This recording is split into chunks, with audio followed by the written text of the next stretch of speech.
So anyway, so I posted my mega review of my beloved Tom Bihn Cadet, which I've just put in the chat. You may shower me with praise about how marvelous it is.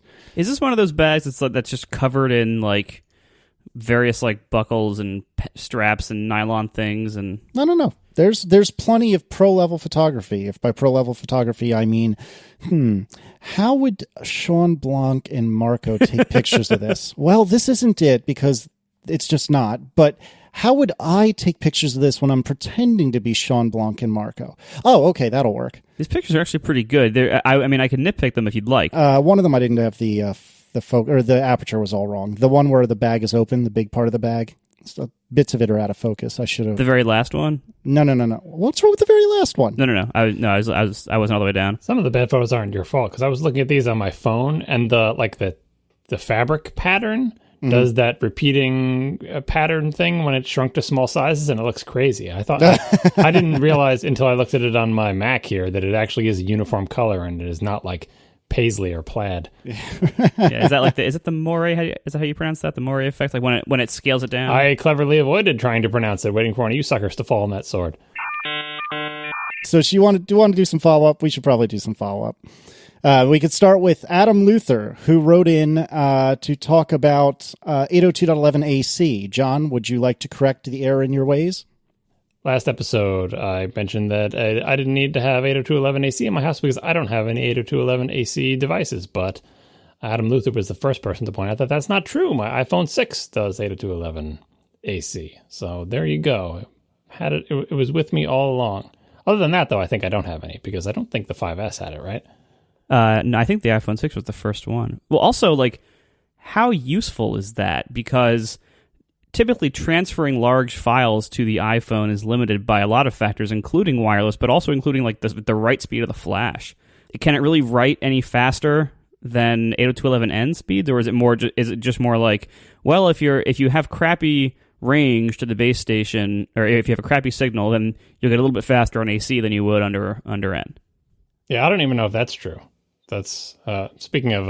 I guess we could put this in the section of the follow-up. My Wi-Fi base station story. The Wi-Fi base stations have started arriving. I say multiple because Marco, despite saying that he was going to get back to me on which exact base station he had, instead of getting back to me, he just sent what he had. Yep, I knew you'd say no. I wanted to get rid of it. Right, and so it arrived. And so I've got that stupid tall tower thing. That's Apple's current thing, right? Like yours is the current generation. Did you enjoy the Nexus 7 as well, or whatever that is? God, it took so long to charge. The only charger we have that has that plug in it was the Kindle charger, and it must be not high voltage enough. So I left it plugged in for like a day and a half till it finally started up. This is the Nexus 7. I tried it out. I was using the YouTube app. I'm like, maybe I can just use it to watch YouTube videos. It's just another little thing to toss around the house. But the YouTube app was like, there's an updated version of this app available. And it was weird to be told that like inside the YouTube app, in the, I guess, the little web page it was rendering for the video. So I was like, all right, I'll tap the thing that it wants me to go to. And it took me to the Google Play Store or whatever it is. And then it says, this version of the YouTube app is not compatible with your device. And I said, well, never mind. So it was kind of disappointing. I got an email with it. You forgot to delete all your accounts. And I tried to delete them by like swiping sideways on them. And all my iOS gestures are not working, so I don't know how to use Android. But it's not bad for something to just maybe check your email. I think I like the iOS Gmail app better than the Android one, which surprised me. Maybe I just need to get used to it, or this could be an ancient version. But it plays YouTube videos. So it will probably find some home in our house given to some child to watch YouTube on. I don't think that one's 802.11 AC either. So hey, can you answer some of my support email while you're in there? Yeah. Wow. And of course, a bunch of other people who saw my tweets are shipping me their old flat Airport Extreme, the ones that I like. One of those arrived, and I hooked it up and used it. And I actually had to call Verizon to get to release the IP because I didn't feel like waiting a long time. I just couldn't, I used to be able to, with the Verizon one, get it to release before I disconnected. And this time, nothing I did would get it to release, so I actually had to call them. And it was pretty painless. I talked to one person. They knew what I was talking about. Told you so. Knew what I was talking about immediately, and they just did it. And that was fine. I mean, it wasn't that painless. I had to still wait for the on-hold time of 5 minutes or whatever. And then, anyway, so the flat one, this is the model 1408, I believe, A1408. works better than my other one. The signal travels farther. Because there's some rooms in our house that we just couldn't get the signal before, and now we can. So that was exciting.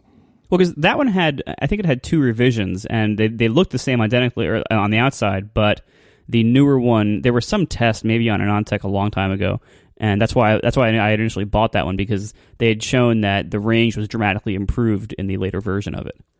Yeah, mine was really, really old. So yeah, and these in general, Apple's things are not known for having good range, and it was a big deal when Apple started improving it, because like finally the range is not horrendous; it's merely like middle of the pack. Or the Apple, the Mac-oriented websites would review it in comparison to the old airports, and compared to the old airports, it was a huge improvement. But compared to contemporary, even compared to just the Verizon router with the little, that 7-year-old router that they gave me. That one had better range than any of the airports. But anyway, the new flat airport worked great. Then eventually Marco's arrived. And remember, Marco's the reason I didn't want it. Well, 2 reasons. One, it's like that big vertical tower thingy, because it's the same case that they use to put the hard drive in for the time capsule. Only the plain old router one doesn't have a hard drive in it, but it's got the same case with the place where the hard drive would be with just nothing in it, which is just silly. I mean, it's economies of scale, so they don't have to have 2 different, devices to manufacture. But anyway... and it's really tall, and the place I have mine is I was envisioning it being kind of like the flat one, but gone up vertically. It's actually smaller than that. The footprint is smaller, but it's taller vertically. And the second thing is, of course, that this thing has a fan, and that offends me, because I don't want to have fans. I don't like the idea that it needs a fan, because it means that it gets so hot that passive cooling isn't enough, that it needs to have active cooling in it. And of course, the design of the thing doesn't have any holes on the top of the case. So if they had just made it a chimney case, then passive cooling would have been fine. Never mind all the empty space in there where the hard drive is supposed to be. And then there's a question, do they even need the fan? Is the fan only there for the hard drive in a time capsule version, and there's no point in it to the other one? Could you stop the fan? Would the thing overheat? But, of course, the main thing is I don't want anything that makes noise. Anything else that makes noise around here, especially since when I'm playing Destiny, it's, within non-outstretched arm's reach. It's like right next to the monitor that I play Destiny on. So if it was going to make any noise, I was going to hear it. Well, let me tell you, the fan in this thing totally passes my 40-year-old ears test of silent. Wow. I am surprised. You could A/B test this thing behind a screen. Is it turned on? Is it not? I could not tell you. I could absolutely not tell you whether. Now, maybe if you were a younger person and you had better hearing, you could tell. But no one was home in my house, no cars on the road, complete silence. I put it on, moved an arm's length away from it. I can't tell that it's on. Put it right up to your ear. Yeah, you can hear it. It does make noise. There is noise there, but from arm's distance, I am now old enough that I can't hear it. So getting old does have some benefits. Your hearing slowly starts to go. Nice. And so I'm testing the signal strength between the flat one and the tall one, and AC and not AC, and separate 5 gigahertz network and non-5 gigahertz network. And it's kind of a wash. It's hard to, without real devices for testing or whatever, if you just go up and do speed tests and signal strength tests going by the number of bars, there's too many variables involved here for me to tell. I don't know what it is. Is it the neighbors, what their Wi-Fi is doing? Is it some neighbor using a microwave oven? Who knows? Both of them have much better signal than my previous one, but I can't definitively say that the tall one in my house anyway is any better than the flat one. So anyway, I'm going to eventually decide on which one of these things I'm going to keep. They all work with my printer. They all, imported my router configuration just fine. They all work, and all the ones that I don't use, I will just give away to someone else. You can pack them all in a box with nothing between them and just make a big brick. Yeah, and send it to Casey. Yeah. Yep. Yeah, Apple, even with this tall one, I still don't think Apple is at the top of the class in terms of signal strength and distance and stuff. Because every time they do a test of just the entire world of third-party routers, there's always some other model that gets better signal strength and better distance than the Apple ones. But what the Apple ones have going for them is I can use Apple's apps to manage them. I can import my old configuration, and it works with my printer plugged in via USB.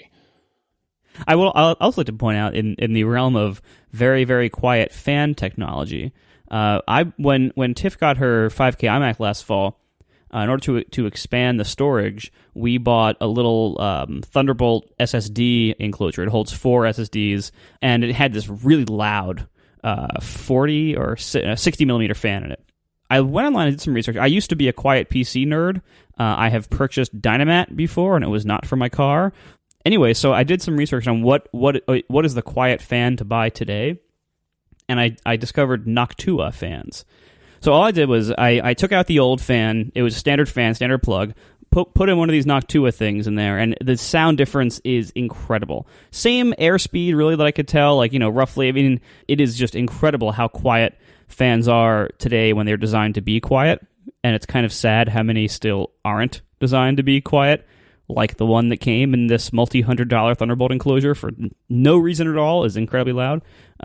Anyway, so yeah, Noctua fans, good stuff. That's another way, speaking of bags and enclosures, and I don't know if I ever blogged about this. I probably should, but I'm sure I've talked about it in the show. One of the ways to build loyalty for any product that you're selling that is a physical good over the long term, it's not a good way to like get your company off the ground maybe, but over the long term is to pick a few essential things about it that you won't compromise on, mostly having to do with durability. So if you're selling enclosures, decide we're going to use the absolute most expensive fans we could possibly find, and we are just going to either raise our price by the amount that hurts us in terms of, how much extra that fan costs, or eat into our profit margins with it. Or like bags, we are going to find the world's most reliable zippers and buckles, and we're going to be like Volvo, like every time one of our bags gets damaged in some way, we're going to replace it for free. We're going to ask them to send us the one that broke, and we're going to look at the failure and try to figure it out and keep improving and improving, so that eventually, if your company stays in business and, for a couple of years, you start getting a reputation of get blah, blah, blah enclosures. They're solid. Their power supplies never fail. Their fans are silent. Get blah, blah, blah bags. The seams don't rip. The zippers don't break. All the buckles work, and if they don't, they replace them. Like, this could say, like, oh, you're just telling everybody to be high-end. Isn't it great to be high-end? Everyone needs to be Snap-on, right? You need to be the world's most expensive, whatever you're going to be. But I don't think that's the case. I think you just have to have a reasonable reputation for quality. I mean, I think this does eventually push you up market, kind of like Weber Grills or whatever, or eventually you're kind of cashing in on your name, and even though your product may be reasonably good, you just keep charging more and more for it. You have to kind of try to stay in the middle, like I would say. Craftsman tools, not the best quality tools in the world, but they gain their reputation for being, if you break our tool, you can bring it in and we'll replace it for free forever, and we'll make it reasonable quality. And I think they have a good reputation among customers. I'm trying to think of other brands that are like this. LL Bean is very similar, I'd say. Yeah, I mean, again, it starts to push high end, but I'm trying to think of Apple is one example, but like they've gone for something else. They've gone for like aesthetics and that type of quality. They haven't really gone for durability.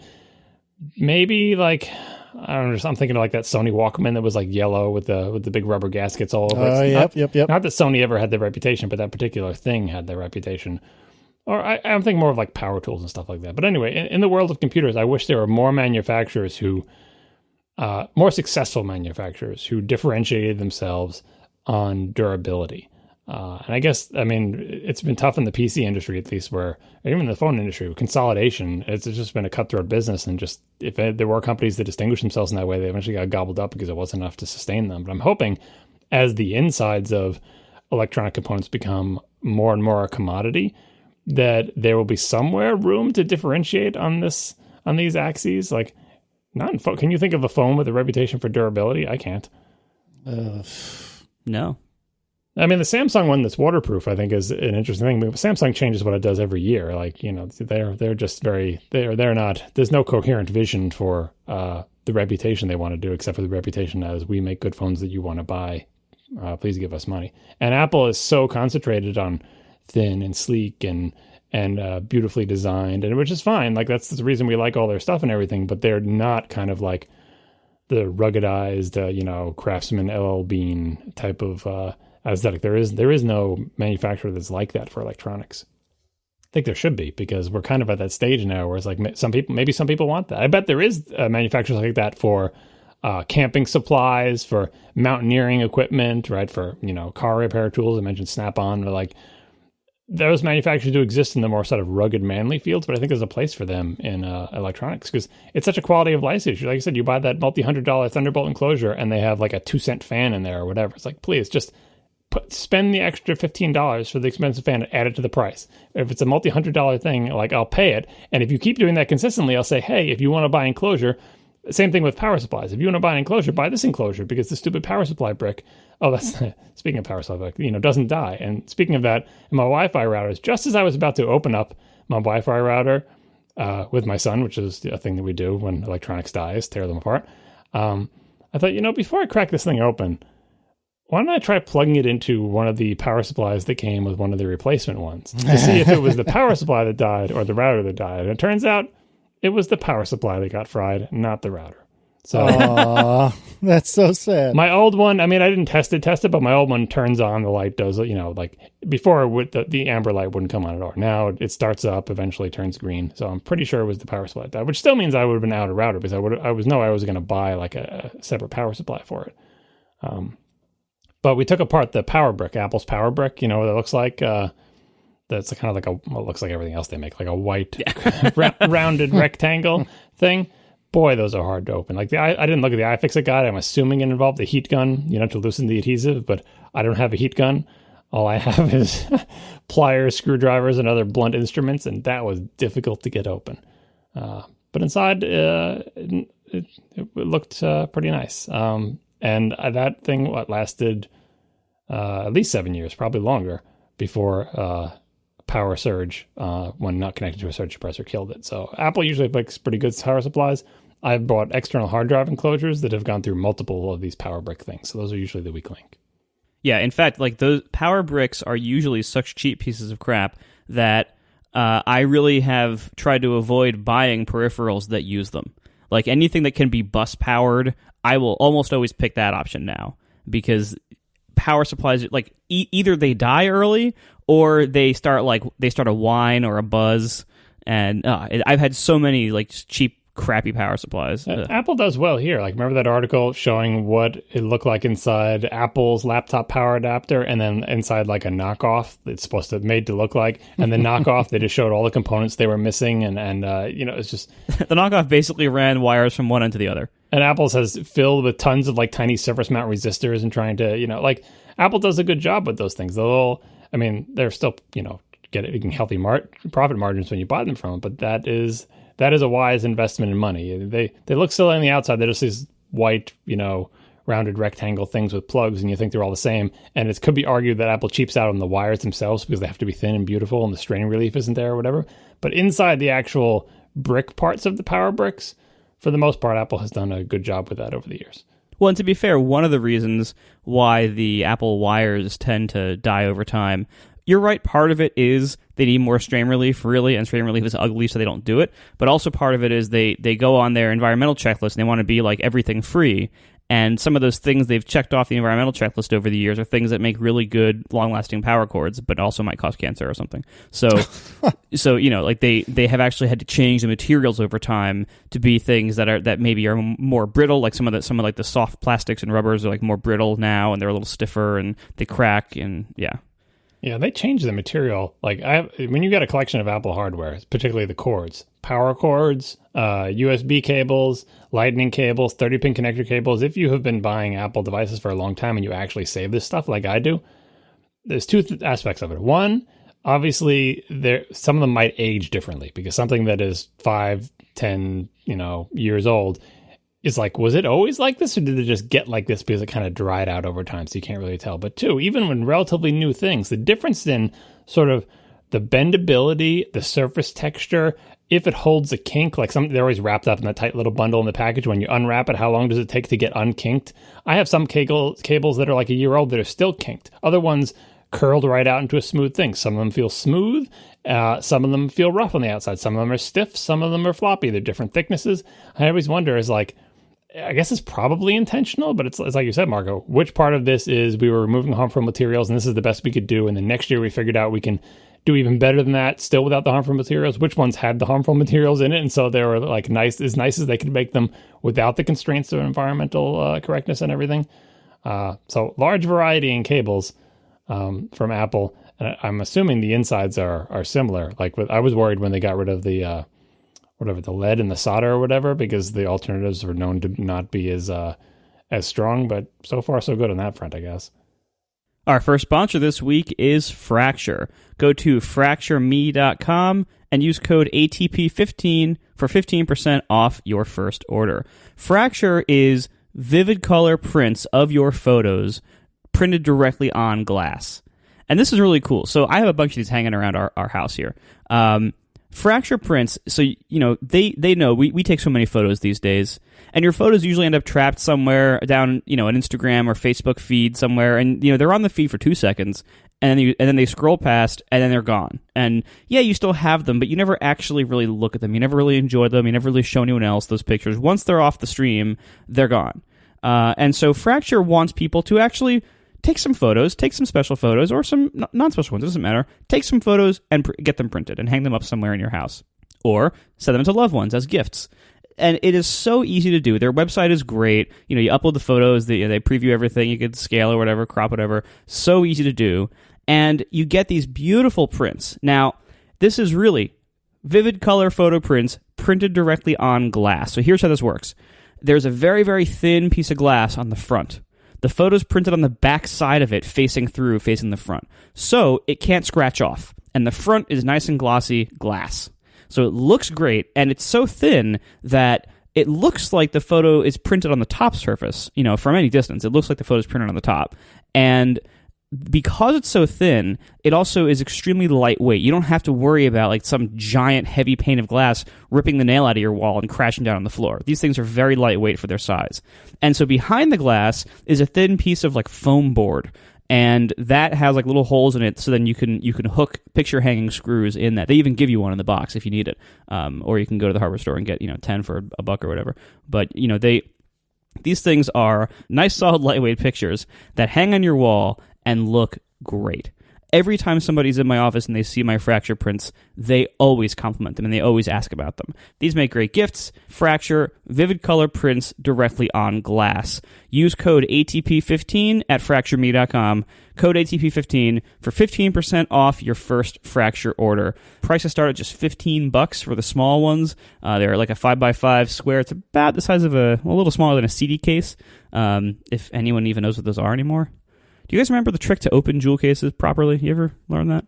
Was there a trick? Yeah, the 3-finger thing. What? You just open them. Yeah. No, it's on the right edge. So when you open a CD case, does it like snap open after some force? Are you pulling from the middle? I don't have this problem. I just open them. They have a hinge on the back. They open like books, right? No, they snap open if you don't do it right. So the way to do it right is, so take your left hand. Take your middle finger straight up, thumb straight down, index finger kind of out. So as if you're making like a peace sign with your thumb out. Okay? You take your middle finger up top, your thumb, you pull up the corners of the case lid from that as you're pushing down on the case with your index finger. So you pull up the top and bottom while you're pushing down the center of the right edge.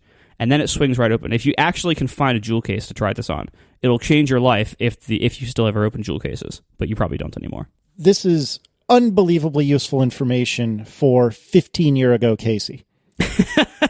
How did you not know this? No, I did know this, and I think that is how I opened a jewel case, but I didn't realize there was a right and wrong way. To John's point, I just kind of opened it. I've got a jewel case with me right here, and either, I don't see a wrong way to open it. I don't see I'm trying to open it in all sorts of wrong ways. Like, if I just take my finger and flick it on the side, it opens every time. Like, it's not... What most people will do is they will just take one finger, like the index finger, and try to pull up the center of the right edge. And then it kind of like snaps open. I've never seen that technique. I always have fingers on the top edge and fingers on the bottom edge, and the other hand crosswise on it. Pressing in the middle thing does disengage the little hooks, but even if you don't press in the middle, if you just pull up with your fingers that way, it comes off pretty much as easily. Like, they're not stiff.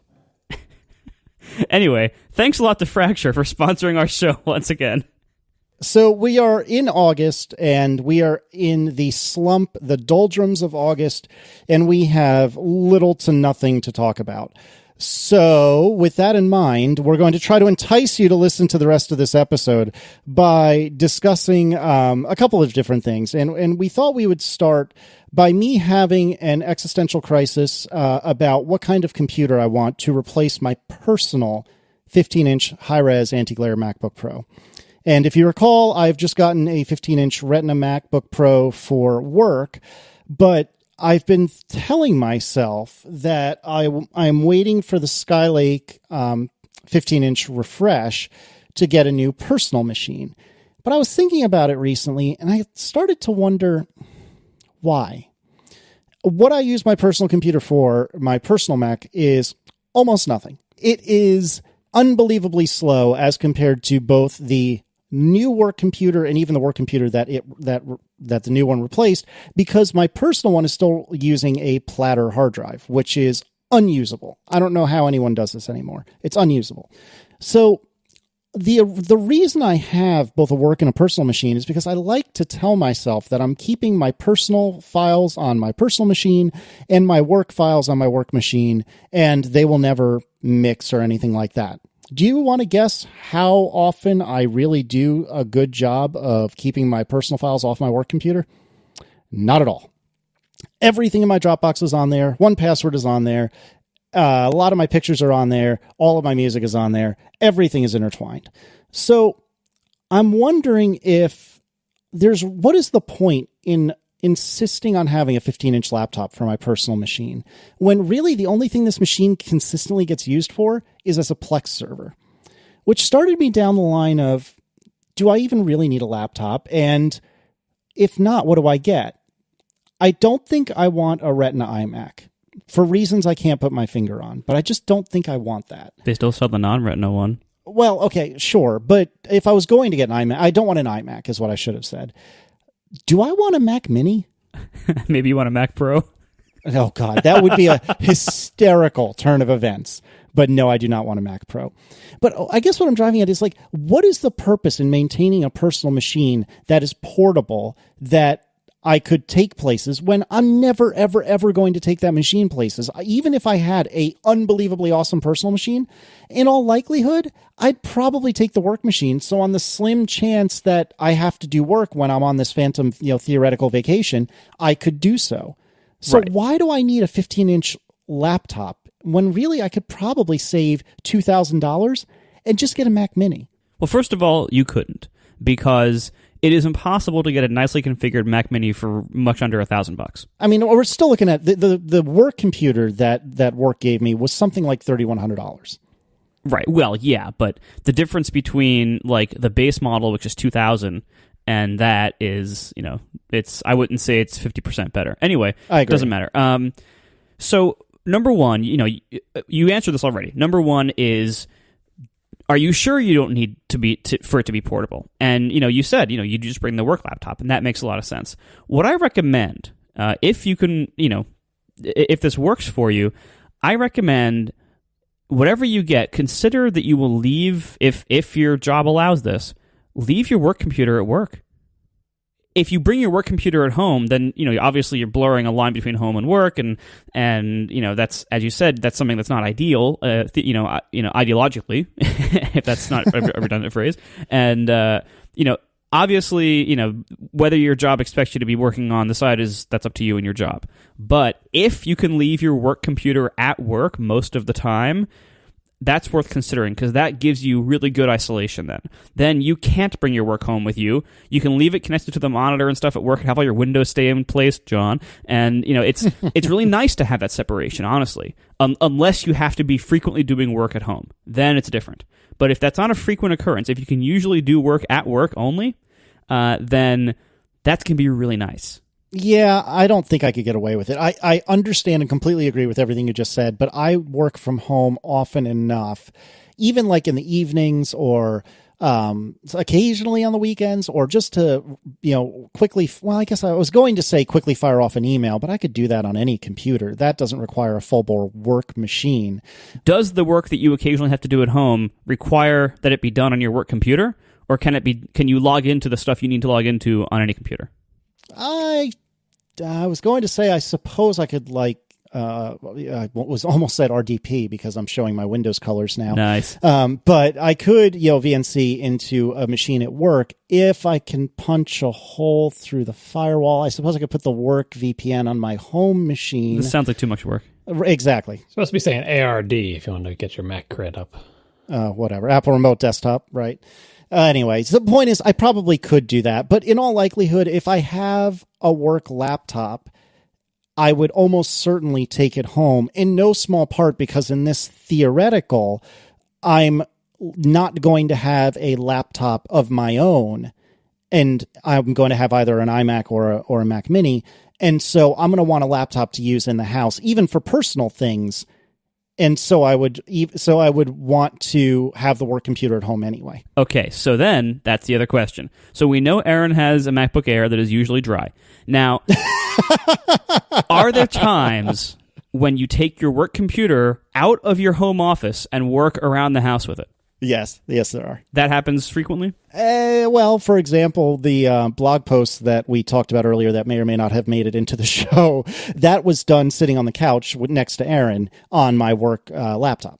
As long as you're comfortable continuing to have the work laptop have this dual role of being the work computer and also your half/even maybe primary home computer, if that's something you want to continue, then sure, get a Mac Mini for your home server.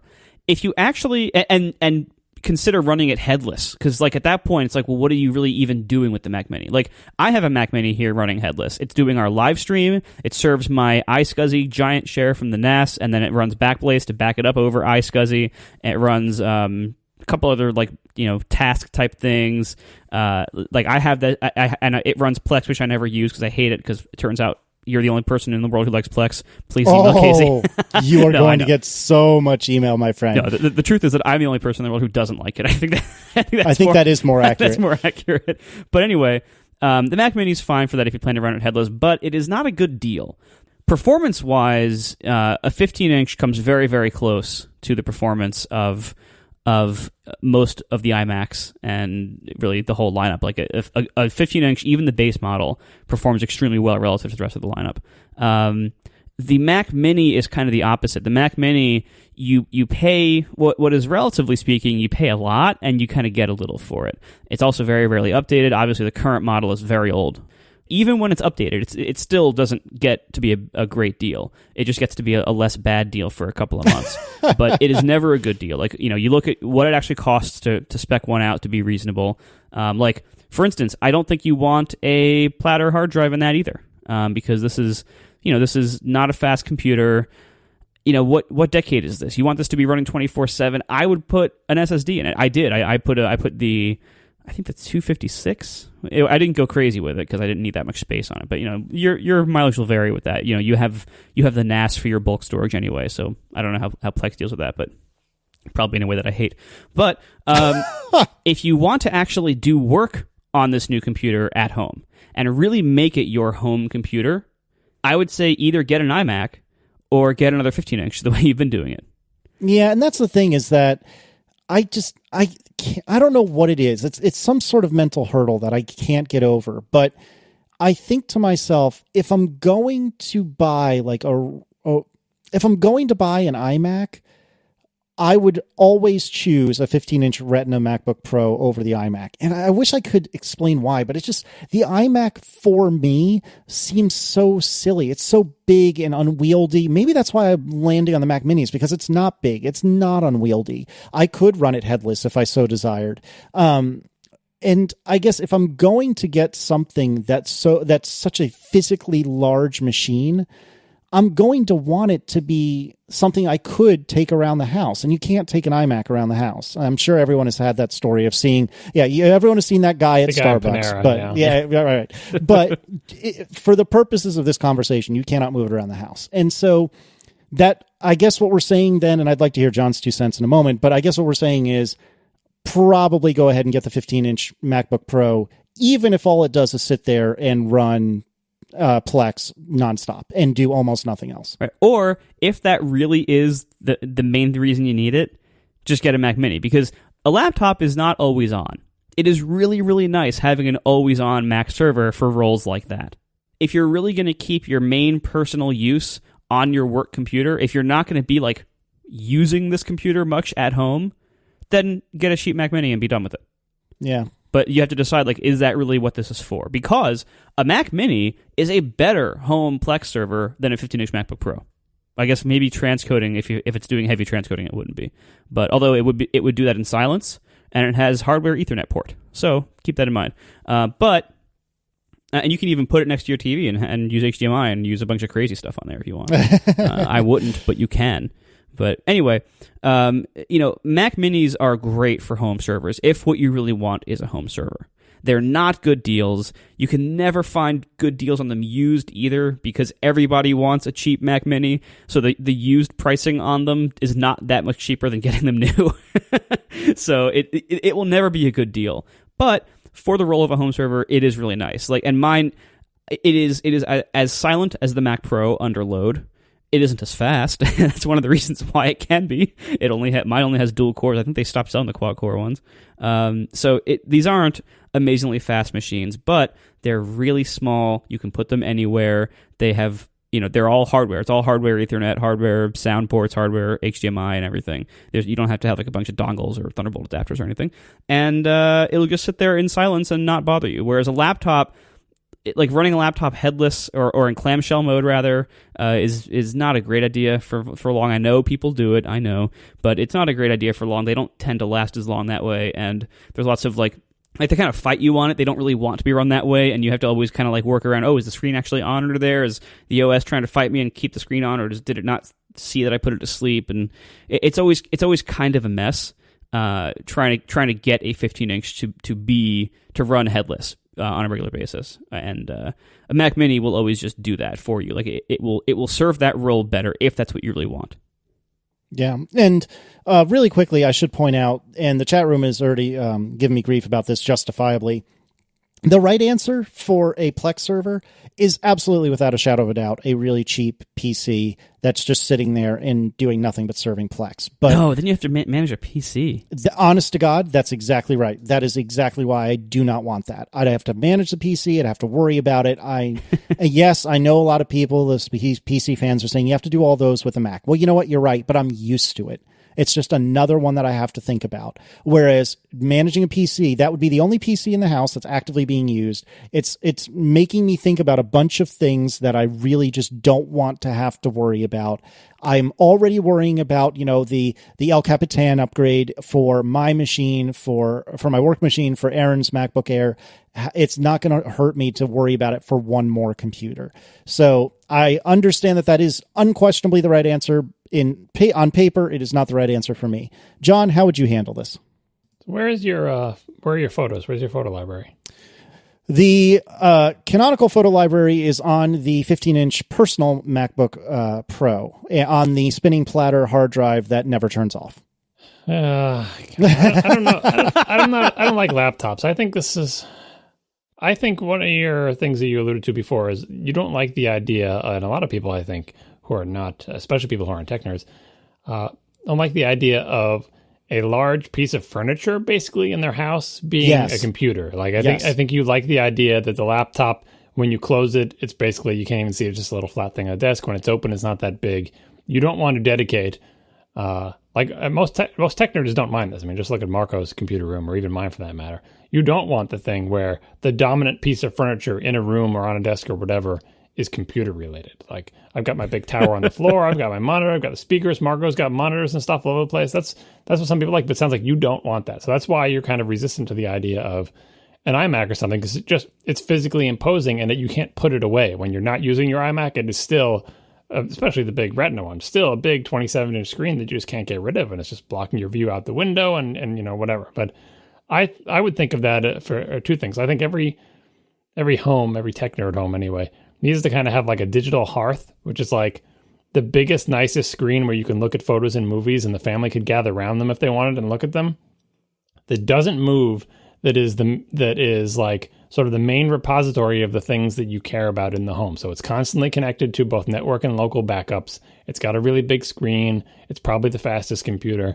And that's where you would, do all that. You'd go there to, pay your bills, sort through your photos, edit your photos, look at a funny YouTube video with the family or the kids or whatever, watch a new movie trailer that comes out. I guess you could do this all in front of your TV if Apple got off its butt and made its TV products worth a damn. But anyway. I wouldn't hold your breath on that. Yeah.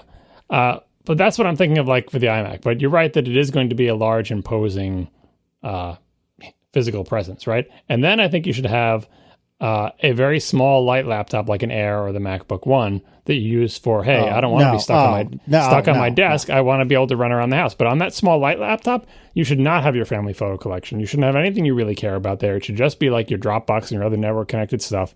And if you drop it and it cracks in half, it's not a big deal because the stuff that you care about is more stationary. And then you should also have a Mac Mini or something like that doing your data serving and a network and it's like it starts getting expensive at that point, right? So what you're trying to do is like, I don't want to have a big giant desktop computer with a big screen and a small light laptop and a little server. You're just trying to find one machine that's going to do it. Right. And as far as that's concerned, if you don't want a big imposing piece of furniture, and the iMac is out, I would not do any personal stuff on your work computer. So I would resist that urge because that just gets you into a bad pattern, I think.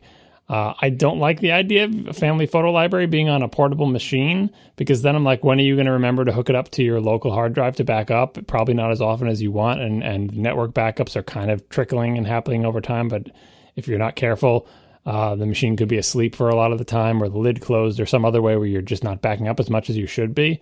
And I don't feel comfortable with like your entire family's photos, your main local copy as of like 2 or 3 days ago being on this thing that you could drop accidentally or something. But it sounds to me like that you basically kind of made up your mind and that you want to be able to, you don't want a big iMac sitting at a desk and you want to be able to run around the house for whatever reason with a giant 15-inch laptop instead of a small, sleek, light one. So that's what you got to get. It just feels like a terrible compromise to me because it is a machine that is not really good at anything. Like you're just wandering around your house with it. You've already got a portable laptop just like that to go to and from work. And this one is just so you can wander around your house with it. I just feel like you would separate your concerns better if you had a big, mostly stationary computer that looks nicer and performs better, and then a really small, thin, light one that you could take to WWDC with you. See, that there's no chance that I'm going to rock a 3-computer solution where one is work, one is an iMac, and one is an Air. It's just not happening. Well, you leave the work when it works, like Marco said. Like, I see no reason to bring that home. No. That has nothing to do with moving things. It's just that's stupid. There's no need for that. I would definitely choose a 15-inch Retina MacBook Pro over a 27-inch iMac or whatever it is and a Air/MacBook One. That being said, the more we talk about it, the more I'm starting to come to grips with the idea that maybe an iMac is really what I'm looking for, even if I don't want to admit it to myself. Well, because here's the thing. An iMac can serve all the same roles the Mac Mini serves because it's stationary, it's always connected, it can be always on, or at least, in the power nap kind of weirdo thing. I don't know. Does anybody use that? It doesn't matter. Mine's always on. It just has the screen turned off. So, it can serve all those home server roles and also be your digital hearth, as John said, because I love that. That's a great analogy. Another thing to consider, and this could go either for or against it, depending on how you look at it. You have this, you're looking at this computer to be purchased now. Your kid is almost 1. So you will probably have this computer for 4 years? Let's say 4 years. You'll probably even have it for longer, honestly, if you're looking at like an Apple desktop and, just knowing that you're not me, you're probably going to have it for a while. So that means that whatever computer that you choose here, you're probably going to have from your kids' ages, 1 through 5 or something. Mm-hmm. And so you have to think, when you have a 3 to 5 year old running around your house, are you really going to be getting a lot of work done on a laptop? Yeah, that's a good point. I doubt that severely. Like, I just know, John, you can tell us because you have twice the experience, but I just know from having my one kid and him being 3 right now, I can never get work done on a laptop anywhere outside of my office. I have tried. It doesn't happen. That is not compatible with the reality of having kids at home, and that's not a good or bad thing. That's just how it is. There's nothing you can do to change that. So consider your next 3 to 5 years of the kind of work you'll be doing in your house and where in your house you'll be doing it. What kind of situations? Maybe you won't want a laptop, because you'll recognize that you can't really use a laptop with a kid running around and get much done. Or maybe you'll want a laptop because your home office that you would have a desktop in is upstairs near your kid's bedroom, and maybe you won't want to be up there while your kid's asleep and you're trying to get work done. Yeah, where you do things is a big factor here, because if you're especially if you have the habits sort of like honed over years of having laptop use, like where do you find yourself doing your desktop web browsing, if at all? The answer is sitting in my bed with my laptop on my lap. Well, the iMac's not going to help you there. Like if you don't have the habits to think about where you use your laptop at home. Are you sitting on the couch? Are you sitting on your bed? Are you sitting in your favorite chair? And expecting to use a Mac in those locations, then those habits are going to be very difficult to break. if you've always been a desktop person, you know, when I want to use my serious computer, I go sit down at, like, you know, with Marco set up in my computer chair, in my computer room, at my computer desk to use my computer. And then everything else is iPads or phones. And then if you happen to have a spare laptop around, if you need it, that's fine. But mostly the laptop's for travel or whatever. But if your habits are the reverse of that, you're going to be sad if you get an iMac, because you're going to be like, oh, I was so used to sitting down in front of the TV and watching football, but also noodling around with Node on my laptop. Well, you're not going to be able to do that with an iMac, which is why you should also have an Air, by the way. And you're describing exactly the correct situation, in that I have only ever had laptops since my junior year of college, I think. And so because of that, I'm used to sitting on the couch next to Erin, and maybe we're watching TV, maybe we're watching football, maybe she's not watching TV while I am, but I'm also fiddling with Node.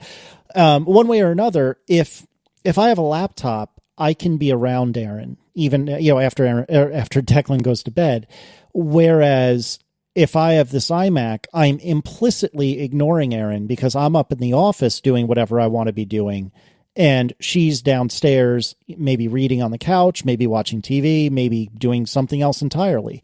But that's probably where the iMac falls down the most, is that I would be implicitly ignoring Erin anytime I wanted to use the computer that I would want to use so very much, because I'm sure that once I saw it, I would know how beautiful it was, and how much I enjoyed using it.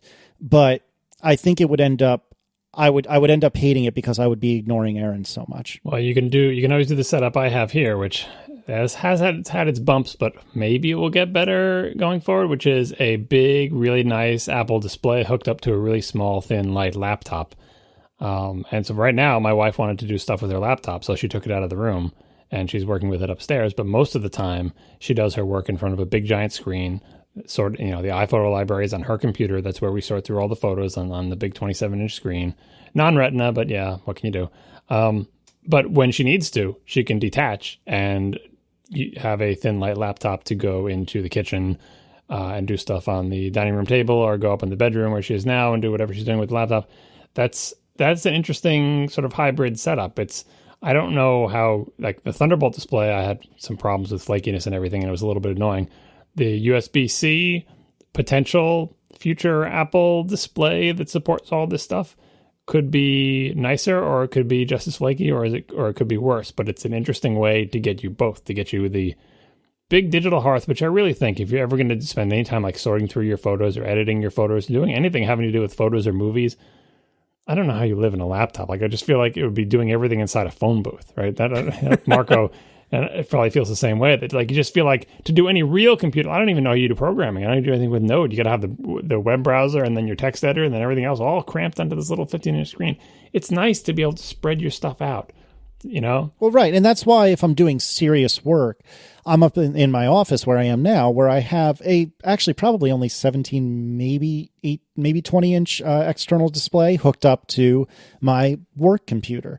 And so if I'm really getting serious about, doing some Node work or doing work, then I'll be upstairs in the office hooked up to an external display, a very unremarkable external display, but an external display nevertheless. But I mean, when I was doing the blog post, that's why, Command Tab is a thing. That's why spaces are a thing. And I'm used to it. This is what I'm used to. So the lack of real estate doesn't bother me, but this is the same reason why I could never have a 13-inch laptop ever again, because 15 is the bare minimum amount of real estate I can have without getting frustrated. And when I use Erin's computer for anything more serious than just light web browsing, I get very frustrated very quickly because the screen is so small. You know what? Don't get an iMac. Because, first of all, it'll ruin you for everything, ever. Second of all, your camera, I believe, is 16 megapixels, right? I think that's right, yeah, off the top of my head. It will not fill the iMac screen at 1:1. Yeah, but you have a much more critical eye for that than I do. I think that'd be fine. I don't want your computer to ruin your camera. Well, I certainly don't want to spend, $34,000 on a camera like you just did. So maybe you're right. And there's nothing between 16 and 42 megapixels. Yeah, nothing at all. I have a genuine question. I went to spec out the iMac with Retina display just, to see what it would come up to, and it's about the same money as a 15-inch. The way I would build it, it's roughly the same money as a 15-inch Retina MacBook Pro. in the different options they have, you choose your processor, choose memory. Did you get 16 or 32, Marco? I got 32, but it doesn't matter because they're probably going to update them, in the next few months. So whatever the options are now, you shouldn't buy a Mac right now. Oh no, I wouldn't. I'm just, I'm piddling for the fun of it. And what hard drive did you get? I went for the terabyte SSD. If you're going to go iMac, I'd say go 100% SSD. Don't go Fusion. And so then just buy whatever you are willing to spend among the all SSD option. All right. So anyway, I'm bringing this up because I got down to number 5. Choose mouse and trackpad. Apple Magic Mouse, which is what I would choose. Magic Trackpad for crazy people. There's a third option. Apple Mouse. What the hell is that? Is that the thing with the little ball in the middle? Is it? Yeah, I think so. I thought that was the Mighty Mouse. No, I think that's just what they call it now. It's the white one with the little ball that gets gunked up on the top of it, I think. Why do they... Who buys that? Yeah, I have no idea. I had no idea this was still a thing. But the important thing is you want to get the Apple extended keyboard and not the stupid wireless one with the half-size arrow keys. Oh, God, you're intolerable. How? Yeah, this was the one that was originally called the Mighty Mouse, right? I thought so, yeah. That thing was miserable. Yeah, I was going to say, I didn't know anything about Macs back when this was a modern mouse, and even I knew that it was a terrible freaking mouse. Oh, my God. That is horrendous. Oh, Sam the Geek in the chat points out why you'd want this. If you need to use it somewhere where you can't use Bluetooth. That is interesting. That's weird. For security reasons, yep. Wow, that is a really good point. Sell to governments that you need to continue to have a wired mouse that doesn't work with Bluetooth, and why not sell them this finger lint collecting ball thing? Yeah, I mean, like of all the wired mice in the world, of all the wired mice that I've used, I would say this is worse than all of them. Nope. I used the Puck mouse when I was in college, and that was as bad as people said. Here's the thing with you have the mice, Apple's mice before they had a thing on top for scrolling. Those were better because they didn't have a crappy thing on top that got gunked up, but worse, of course, because you couldn't scroll. So it's choose your poison. So the Puck mouse didn't have a scroll wheel on it, so you didn't have a scroll wheel, but then you couldn't tell which way it was orienting. But the Apology mouse, one of the best looking mice that Apple ever made, I think was one of their best mice. Period, because it was in the days before Macs anyway. I mean, PCs had scroll wheels forever, but it's in the days before Mac users were brought into the world of scroll wheels. And so you didn't know what you were missing. And you're like, oh, this is, it's beautiful to look at. It's nicely shaped. It works very well. It matches the hardware, and it is not circular, so I can tell which direction is up. It was great. But yeah, once they got into the scroll wheels, Apple never made a good scroll wheel until basically the Magic Mouse, and they said, well, we're not going to do a wheel, we're just going to have a swipey surface thing. Well, honestly, the Magic Mouse swipey surface is what convinced me to finally use an Apple mouse, because before that I was using the Logitech MX Revolution. And many of Logitech's high-end mice, I think, still have something like this. But it had this cool feature where it had a really heavy, a flywheel kind of weighted scroll wheel. And so if you flicked really quickly, it would unlatch and just spin freely rather than having little detents along the way. And then you could stop it. And during that spinning, it would do similar to when you swipe. It would have the actual inertia of this weighty flywheel thing spinning around. It was great, but now the Magic Mouse does that same thing with no moving parts, and it's easy to find and buy anywhere, and doesn't have its own special proprietary charger, and doesn't have its own proprietary receiver, and doesn't have crappy software that fails constantly under Macs. So it's better in every way to me. So that's why I switched. Going back for a second to the formerly Mighty Mouse, did you guys ever use the squeeze side buttons? Remember that? You could squeeze these side buttons as a third mouse click. Yeah, they were pretty terrible. Did you ever actually... I remember I tried it a couple times when I used these, and it was you had to squeeze really hard, and it was kind of... Yeah, it was too awkward for me to use. Although that's the problem I have with most PC mice is they have buttons everywhere on them. You can't grab them without touching a button, and that's too many buttons for me. I can't use the Magic Mouse because it's too low, and that's just a difference in mousing, what you're trained on the mousing. Some people like a low mouse. The Puck mouse was made for low mouse people too. It just was unfortunately circular. But there's different ways that you can hold a mouse, and for better or for worse, my way of holding the mouse was trained on the original Macintosh mouse in 1984, which basically looked like a box. And the way my 9-year-old hands learned to use that mouse and all mice after it is I grabbed the sides of the mouse with my thumb and my ring finger.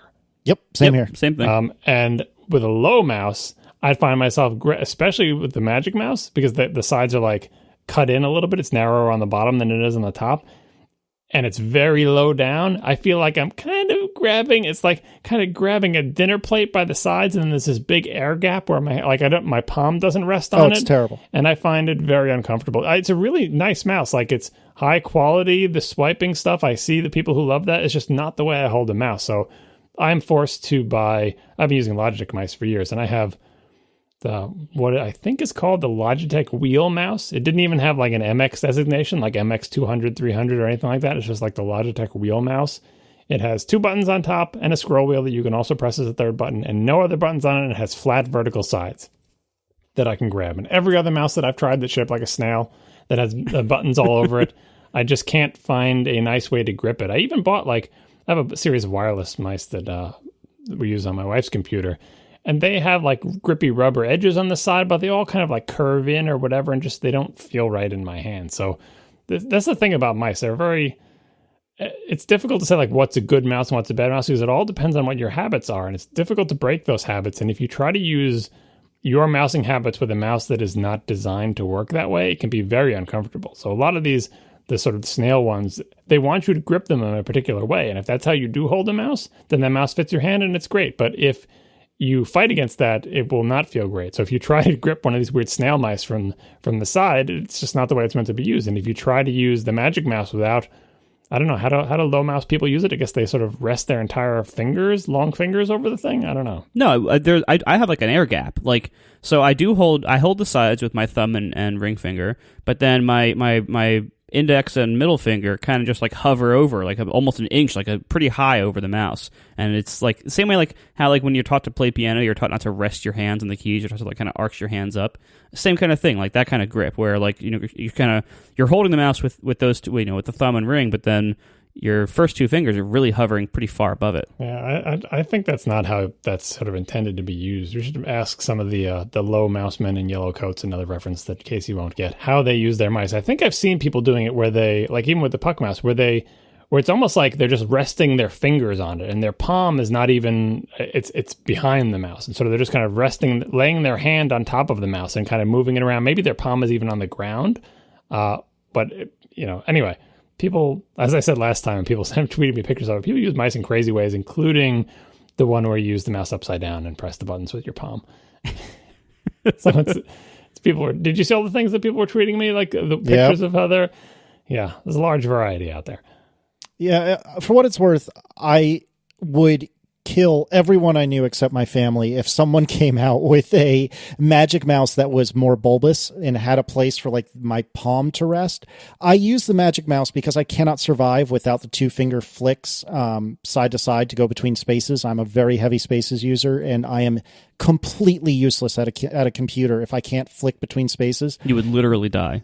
I literally can't even. But anyway, I wish so desperately that there was a more bulbous Magic Mouse, because I would buy that instantly. So if anyone wants a Kickstarter idea, there you go. Make some sort of god awful bulbous Magic Mouse that isn't just completely disgusting to look at. Good luck, and I will pay obscene amounts of money for it. Yeah, did you see this picture that someone put in the chat room of them trying to use the Magic Mouse like a traditional mouse, holding it from the side? Maybe this person has very large hands, but I'd forgotten like just how darn small the Apple Magic Mouse is. A beautiful piece of industrial design. It looks like a piece of sushi, like a piece of fish laying on top of like a bed of rice or something. It is a beautiful sculpture. It is not shaped like a mouse that works with my hand, and I don't think you're supposed to grip it the way this person is gripping it. I don't think you're supposed to grip it the way you're gripping it, Marco. I think that is an uncomfortable kind of keeping your hand, it just doesn't look like the way I imagined them when they made this product it's supposed to be used. And I've seen people use them with the flat hand technique that looks more comfortable to me. I mean, you can get away with it if it doesn't bother your hand, it's fine. It just doesn't seem ideal to me. It does bother my hand. Like having this sort of static contraction of having your muscles just sort of in that position for a long period of time. I need them to relax, and I need to have something supporting my hand. And I definitely need to feel a secure grip on the sides. A lot of my mouse movement is, like for small movements, just moving my ring and thumb and having like the palm of my hand resting on the mouse or even partially on the table, moving fine adjustments on the mouse. And with the little piece of sushi underneath my hands, I don't know. And plus that mouse is pretty darn heavy in the grand scheme of things. Yeah, the heaviness is not great, especially if you switch to rechargeable batteries. Nickel metal hydride batteries are pretty dense compared to other kinds, so that's no good. But one thing I find, it's probably comes down to a lot of what you're used to, because you're citing what sound like ergonomic concerns, really. And for me, I actually like the ergonomics of it because I can move it with my fingers. I'm not really moving my wrist as much. I'm doing most of the movements with my whole arm, almost all stationary, and I'm moving the mouse around like with the thumb and the index finger, kind of slide it back and forth. Like that's what I was just describing. I was doing with my mouse. It's just that like you don't have any support for the rest of your hand. The mouse is doing nothing to support you. You are attacking the mouse with your fingers. You are gripping it and you are pressing it, but the mouse is not supporting any part of your body whatsoever. No part of your body is resting on the mouse. You are merely manipulating with the sides. Whereas if you have something like Casey that's more bulbous, you can rest some part of your hand and some of the weight on the actual mouse and still have your fingers in that position to, at a moment's notice, wiggle it back and forth with your ring and your thumb. So real-time follow-up, Jelly in the chat room has given us a link to the Magic Mouse Fixed, which is at mmfixed.com. This is the exact it is fixing the exact problem I want fixed in the most hideous possible way. What the heck is that? So it's apparently a piece of silicone that has a suction cup on the bottom that you just drop on top of your Magic Mouse, and then magically all your problems go away. It is fixing what I want fixed, but that is unbelievably ugly. I mean, that just goes to show, like, I think the Magic Mouse was so clearly designed with a particular use case in mind. Like, they wouldn't have made it so low profile if they expected you to grip it from the side. So if you're coming at it trying to do the grip from the side, you're fighting against the design as it was made. And if you want something bulbous to be resting in the palm of your hand, the Magic Mouse is not it. It's not like they accidentally made it like that. Like, it is not made to be like other mice. Other mice are bulked up for a reason. There's just air in there. There's not like, they needed room for the batteries or anything. This mouse is low profile, and it's meant to be used in a different way. I'm not entirely sure what way it is because I don't use a mouse that way, but it's not like a mistake where they just made it a little bit too low. It's super low with a purpose, I think. Well, and the purpose is definitely, aesthetics. It could be aesthetics, but it could also be mousing technique. Like, have you seen people use the puck where they would... Part of the fix for the puck would be that people would creep their fingers over the edge and rest their two fingers around the wire so they could tell which end was up on the thing. And that led to a kind of mousing with like a kind of a flat hand mousing technique with your entire hand draped. It wouldn't work with the Magic Mouse because if your entire hand is draped over it, you have to pick your fingers up and get them over the swiping surface to do your gestures, All right, what else is awesome these days? Can you tell it's August? Yeah, for real. All right, our second sponsor this week is Squarespace. Squarespace is the all-in-one platform that makes it fast and easy to create your own professional website, portfolio, and online store. For a free trial and 10% off, visit squarespace.com and enter offer code ATP at checkout. I know you guys are all programmers, or most of you at least. I'm a programmer. I know you can all write your CMSs. I've written CMSs. I write my own CMS. There are lots of occasions in life when you want to write it yourself. There's also a lot of occasions in life where you need to make a website, or somebody you know needs to make a website, or you need to make a website for somebody you know. And writing it yourself is really not a good idea. Either you don't have time, or they need a lot of features that you really can't do that well, or it would take you forever, or you just don't want to maintain it. Even if you could make it yourself, you shouldn't always make it yourself. Squarespace is here to save you from a lot of those times. Even if you can make your own CMS, we know you can. The listeners of this show, it's very likely you can make your own CMS. But it's also very likely there are better things you can be doing with your time than making another website CMS for yourself. Check out Squarespace. You can start a free trial, no credit card required at squarespace.com, and just try building a site. Next time you have to build a site for something, just try it there first. It'll take you like an hour. Let's say you get, 90% of what you need in the first hour. Then just stop and say, you know what? I can get that last 10% by scrapping the whole thing and writing my own CMS like I was originally planning to, or I can just stop here and it's already done. And then I can go on with my life and I can do anything else with all this time I've just saved instead of write my own CMS from scratch. That's what Squarespace is for programmers. And I'm telling myself this as much as I'm telling you. You can get almost all or all of what you actually want out of a website with Squarespace with so little effort that even if you can make your own, you probably shouldn't most of the time. And that's where you can use Squarespace. So everything is simple and powerful. WYSIWYG tools for design and for editing, plus you can jump in and inject code if you want to, but again, you probably don't need to. The designs are beautiful, professionally designed. You don't have to pay a designer. Everything's built in. It's all responsive, of course, because, it's 2015. Come on, give them a break. It's 2015. It's all responsive. They also have commerce functionality if you need it. This is something that is not necessarily easy to do yourself. Commerce functionality built in. If you want to have a store to sell digital or physical goods, it's all built into Squarespace if you need it at no additional charge. They have 24/7 support if you need it, or, importantly, if the person who you're building the site for needs support, they can ask Squarespace instead of asking you. They have state-of-the-art technology. This powers your site to ensure security and stability, and it is trusted by millions of people and some of the most respected brands in the world. Squarespace starts at only $8 a month. If you sign up for a year up front, you get a free domain name. Start your free trial today with no credit card required at squarespace.com. When you want to sign up for Squarespace, make sure to use the offer code ATP to get 10% off your first purchase. Squarespace, build it beautiful. All right, so Marco, what did you do to the Overcast database? Oh, nothing. I did a Linode migration. I migrated to a bigger Linode. That's what it was. Oh. So Linode, they upgraded their hypervisor or whatever from, whatever it was before, Zen, maybe? Yeah, from Zen to KVM. And I don't follow any of this stuff. I don't know what the differences are. And they say it's faster by a lot. So I said, okay, great. Upgrade for free. So to upgrade it, you just have to, they have to turn off the VPS, and then they have to migrate the disk images over to the new system. So you're basically waiting on disk images to migrate, and they do it at maybe 150 megs a second. So when you have like a 200 gig database for your it's a pretty lengthy process. I think it was down for like 45 minutes or something. But that's what I was doing. I was upgrading all my servers to KVM from Zen, and I was also upgrading a couple of them to be higher capacity VPSs from Linode, which also requires the same migration to happen. That's it. So I took everything down, upgraded a bunch of them, did it, and I've been doing a few over time without taking anything down, but this one involved the master database, and I know, believe me, I know more than you probably need, more than I need to explain right now. I know how to make databases that you can take down the master and the site stays up. I know. Please don't tell me about those schemes. I know. I even know that there are fancy new storage things where there is no master, and you can just take anything down whenever you want, and they're eventually consistent, and they usually work, and they usually don't need any maintenance, and they usually perform well. Yeah, that's nice too. Please don't tell me about those either. Yeah, so that's what I was doing, taking down the master database, updating it to those things, making everything bigger and faster, and then turning everything back on.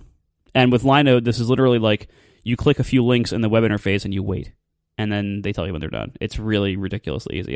This is not an ad, but it should be. I love Linode so much. Like I have used so many other hosts, and man, I will now everything that I can reasonably do on Linode, I do now.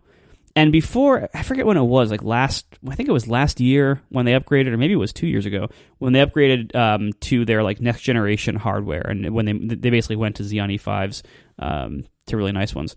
And before they did that, they still had like the nicest, easiest control panel of everything, and they had, just good hosting overall. They were still very good, but they weren't a great deal before that. They were an okay deal. Ever since that upgrade, and I believe a lot of this was prompted by DigitalOcean, because DigitalOcean is a very similar kind of service. I don't think it's as good. I think it's still good, but Linode has a number of advanced features that DigitalOcean doesn't offer, many of which I use and enjoy. And DigitalOcean is also just, they're young. I tried them in the past. They're fine, but they're young, and when I tried them, they were going through some growing pains. I assume they're more stable now, because that was like a year and a half or 2 years ago. Anyway, it doesn't matter. Linode, right now, ever since they did that big SSD upgrade to match DigitalOcean's performance and pricing, I would say Linode is the best deal in the hosting business. Now, I have always loved going and leasing dedicated servers from cheap, unmanaged server vendors, so that, please, I don't need your tech support. I don't need you to install WordPress for me. I just want a cheap server that I don't have to manage the hardware for. You manage the hardware, I will do the entire software management, please. And Linode is now, for most things, even cheaper than going to a cheap dedicated host. So something like Limestone Networks or High Velocity, like Linode is actually even cheaper than those for what you get a lot of the time. It's incredible. I still have no idea how it's so cheap, but it is. It's not perfect. No host is perfect. I've occasionally had network issues with them, but of all the hosts I've tried over the years, they are the one I am by far most happy with. So, because it's August, this story that sounded like it would be so interesting and so salacious was I moved databases and I moved VPSs. It was literally, I clicked a few links in the web interface and waited. You're not helping our August doldrums at all. It would have been a lot bigger of a deal had I actually been on dedicated servers and not VPSs, but this is one of the reasons why I use VPSs now. Now, the bad news is that, I was upgrading, from 8 gigs of RAM to 16 on my database. In dedicated server terms, unless you're somewhere incredibly expensive, like SoftLayer or Rackspace, if you're somewhere reasonably priced for unmanaged servers, 16 gigs of RAM should not cost a lot of money. But for Linode, that's a big deal, but it's still only $160 a month for this VPS. And it's like, well, if you look at what can you get for $160 a month on a dedicated host, you can't get much closer to this. I still can't believe how much you get for your money on it with these Linode VPSs. And this is not an ad. They've never sponsored me. I have a referral link, I think, somewhere. Yeah, I have a referral link for Linode. I'll put it in the show notes so that, I don't know, we can make some money off of this giant non-ad. But man, it is so good. I like it a lot. All right. Want to talk iPad Pro? Actually, I'm just looking for a little bit of real-time follow-up on the last topic about mice. In the Wirecutters mouse review, they have this graphic that's from Razer, actually, showing the contact patch of these little hand diagrams, for 3 grips of the mouse, one called the palm grip, then the claw grip, and then the fingertip grip. I wish they'd showed actual photos of hands doing it, but someone posted this link in the chat room. It's worth checking out that this review at least acknowledges the different ways that people hold mice, and I bet there is a much larger variety than just those 3. I think they're just trying to capture the 3 most common, but it really influences how you shape the mouse, how you're expecting people to hold it, and there's not just one way. And that's before you even get into things like hand size, like before you're even considering variations in hand size. Just like within one hand size, you could be holding it in very different ways. So anyway, I've put in more links, Casey, for the different mice that I own and pictures of them and stuff like that. Wait, so on this Razer thing, this mouse on the left, is that a number pad on the mouse? What the heck is that? That's a gaming thing. I don't know. There's this little 12 button grid of buttons in the thumb area on this crazy gaming mouse. Oh my god. It's like a Jaguar controller. That's what I'm talking about. They have buttons everywhere. How can you even grab them without accidentally hitting a button? Especially when they put buttons on the side. That's where I hold it. I don't want to have buttons on the side. And then they have buttons. They have buttons on top of the buttons, so you can't even rest your finger on a button, or else you accidentally hit another button. Oh my goodness. Oh my god. These people are crazy. Gamers. Yo, dog, I heard you like buttons with your buttons. Nice. Yeah, that's why I've never been able to get into the Razer mice. Some of it, like the first-person shooter appeal for the high resolution and the whatever they're trying to do with low latency and all this other stuff, but it just, as a thing to grab and mouse around with, it just never looked particularly comfortable for me. And whenever I go into the store and see them and, spread my germs by going up into the huge display of mice and grabbing each one of them and clicking around, that just nothing ever feels quite right to me. I don't know what I'm going to do. My mouse at work died, this Logitech wheel mouse thing that we'll put in the show notes, before they even had the MX numbering scheme. It died, and I bought a new modern one that I thought looked like it, and I used it for a couple days, and I just didn't like it, so I had to go on eBay and find, someone selling the exact old model of mouse that I had before, and I got it, and it works, and that's what I'm using now at work. You can always get people to send in their gross old used mice to you. I know, but it's a very specific model. But no, I bought it on eBay. It was $20 or something. I'm like, you know what? Let me just get that same, that age where I mean, there's probably a modern mouse out there that I would like, but I tried my best. I went to, I like Logitech mice. I went to their website. I looked at a bunch of other things. I think I might even look at this Wirecutter review. I tried a bunch of mice in person, and I'm like, you know what? Let me get this one. It's so close to what I get now. It's made by the same company. I'm sure it'll be just the same, and it wasn't. It was just different enough to annoy me, so I said I'll just get the same mouse. Did they include an Android tablet when you bought from them? No, but what I'm always afraid of with I'm buying things on eBay. I guess when people buy things on eBay, they're afraid of like someone, it's a scam. They're just going to take my money and not send me anything. They're going to send me something that didn't look like it did in the picture. Like all the things that you're worried about when you do eBay, right? Are you afraid of secret fans? Yeah, you know what I'm worried about when I do things on eBay? That it's going to be sent to me by someone who smokes. Because then the box will smell like smoke and the item will smell like smoke forever and ever and ever. And I just won't be able to use it because it will smell like an ashtray. Yep, that's in many online. So I've recently been selling like some headphones and stuff. In a lot of these online marketplaces, you will see almost every ad say non-smoking household, no pets. Because smoking. That's a huge thing. I can always tell if like a box was in somewhere that smoked, or somewhere with cats. Like I'm allergic to cats. I don't have cats. I am very sensitive to the smell of cat houses. And I can always tell, like it isn't as strong as smoking, but it's there, Anyway, no smoking, no pets.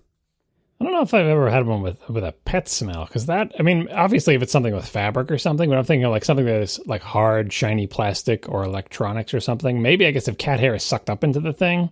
I can remember someone I used to work with had it wasn't the wind tunnel, I think it was the mirror drive door. You guys don't remember these names, but anyway, one of the Tower Macs that had like intake ports. It wasn't like the cheese grater. It was pre-cheese grater. It was back when they had the 4 handles on the sides of the things. It had an intake in the front. It would blow air out the back. And he opened up his computer to clean out one day. And like the intakes in the front all led into this big like wedge type thing. And the wedge was just filled with a solid wedge of cat hair. I think you just pull out and it was like a perfectly structured, it had like taken a mold of the inside of the intake vent. So yeah, cat hair is I can imagine electronics smelling like cat like that, but something like a mouse, like there's no place you can go inside it. There's no ball or anything. I can imagine that smelling like a cat. But the thing about cigarette smoke is it just permeates, especially if there's any kind of like rubber, or even if there's plastic, it just never goes away. It's bad. Even Lego can smell like smoke if it's been in a smoking household. Gross. But anyway, my mouse I bought for work, non-smoking. It does not smell like anything. And pretty much brand new. Like it wasn't in the original blister pack, but if it was used, I couldn't tell.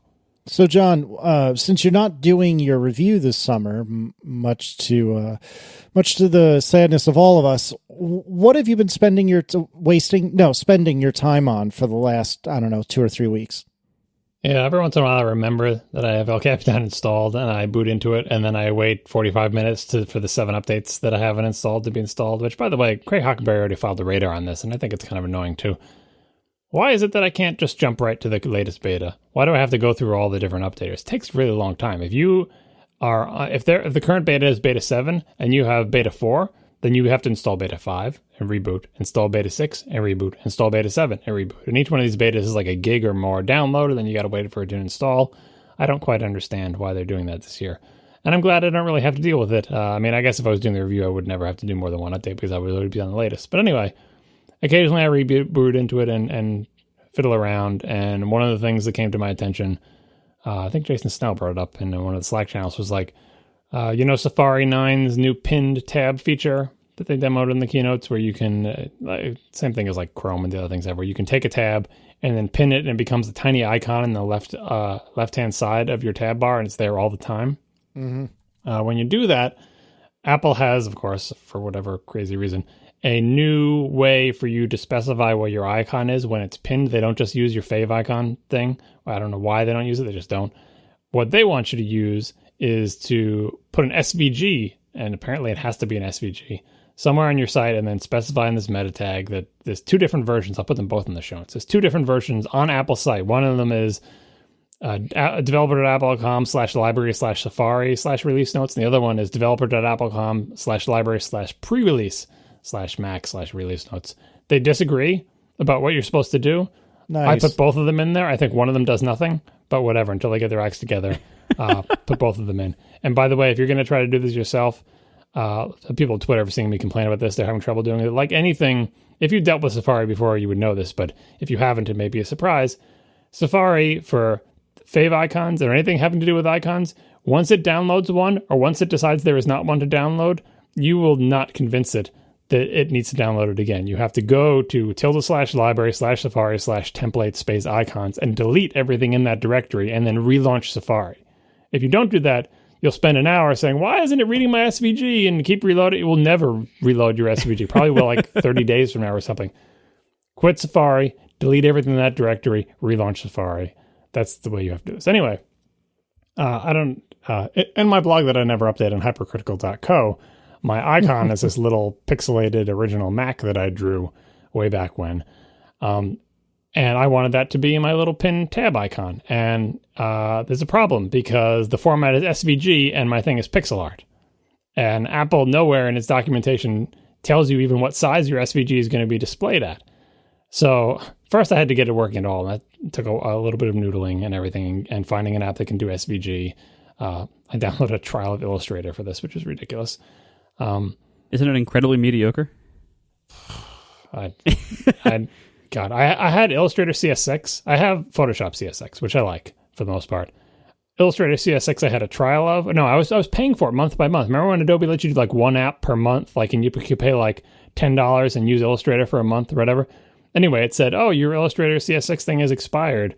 Go renew it or whatever. I could not, for the life of me, figure out how to pay Adobe another $10 to use Adobe Illustrator CS6 for a month. I just couldn't figure it out. All it could lead me to was signing up for some crazy subscription thing or just downloading a trial of Illustrator CC, which is what I did.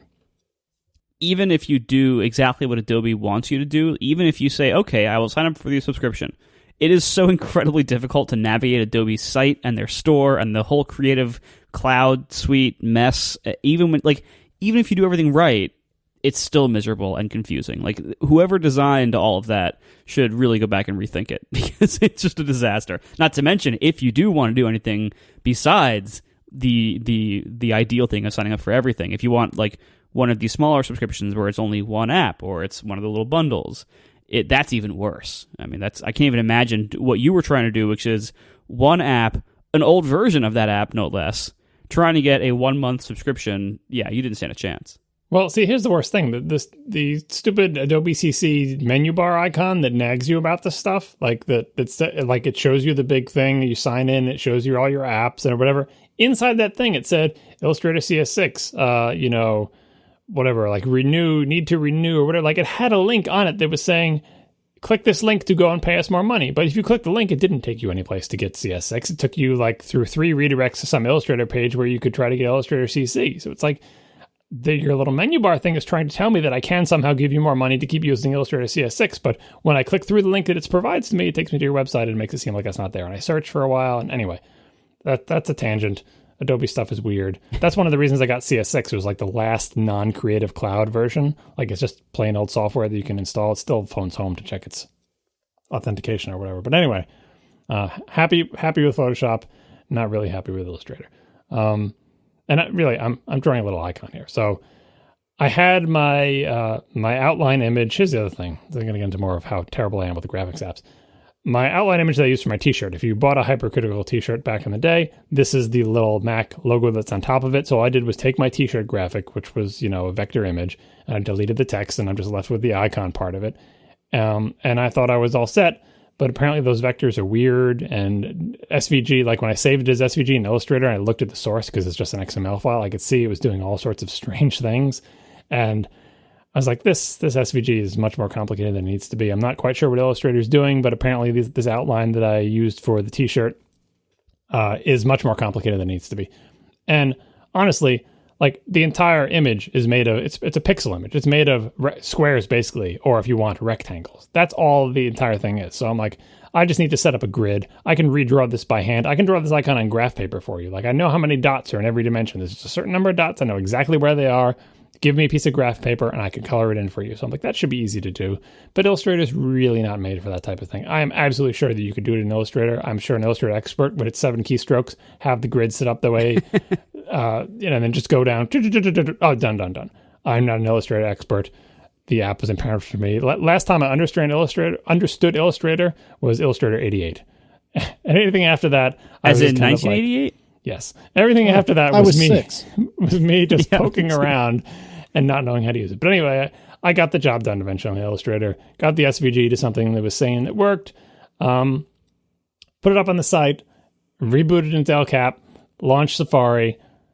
pinned my tab and saw the world's blurriest, disgusting looking, like nothing on a pixel edge boundary, just a terrible blurry blob. And then I was like, all right, well, do I really care if it's blurry? All I really care about is if it's clear in Retina mode. Even though I have no Retina Max, I know most people who are going to be, pinning it. No one's going to pin my set anyway. This is the absurdity of all this. The site never gets updated. No one's going to pin the tab because why would you? I just, it's a diversion, something I wanted to do. So I tried to switch into Retina mode, but high DPI mode wasn't available, and the Quartz debug thing also was not available, and the old version of Quartz debug didn't work, so I had to find the plist key to enable the high DPI setting. Anyway, eventually did that, turned on high DPI mode, put my monitor into that mode, launched Safari, looked at the pin tab, and it was blurry in Retina too. So I was like, I gave up for a while. This was several weeks ago. I was like, all right, well, I've got the icon for it. Doesn't look great. Jason said it looked good in his Retina iMac, but I think he's an old person with bad vision. I'm like, seriously? It's like nothing is on a pixel edge. It does not look good. Maybe when it's Retina, you can't tell as much, like on a real Retina screen, instead of like my, 2x mode on my regular non-Retina screen. You can really see how blurry it is. But this weekend, I took another run at it, inspired by a couple things. First of all, I was inspired by the release of Acorn 5, which is Gus Mueller's new version of his drawing application, which is way friendlier than Illustrator, and it was really easy for me to draw my icon. That's one of my tests now of drawing apps. Can I draw my icon really quickly? Because it's the easiest thing in the world to do. Just set up a grid, make a bunch of rectangles with a fill in, no stroke. I know how many dots it's supposed to be. This should be really easy to do. Make the canvas the size I want. It is really easy to draw in Acorn. Unfortunately, Acorn doesn't have SVG export, which made me sad. So I drew it in 2 seconds. Was all excited. No SVG export. I think I complained about it on Twitter. It's the magic of Twitter. I got a bunch of suggestions. Someone suggested Affinity Designer, which I'd never heard of before. Have you guys ever heard of this app? No. It's a really impressive app.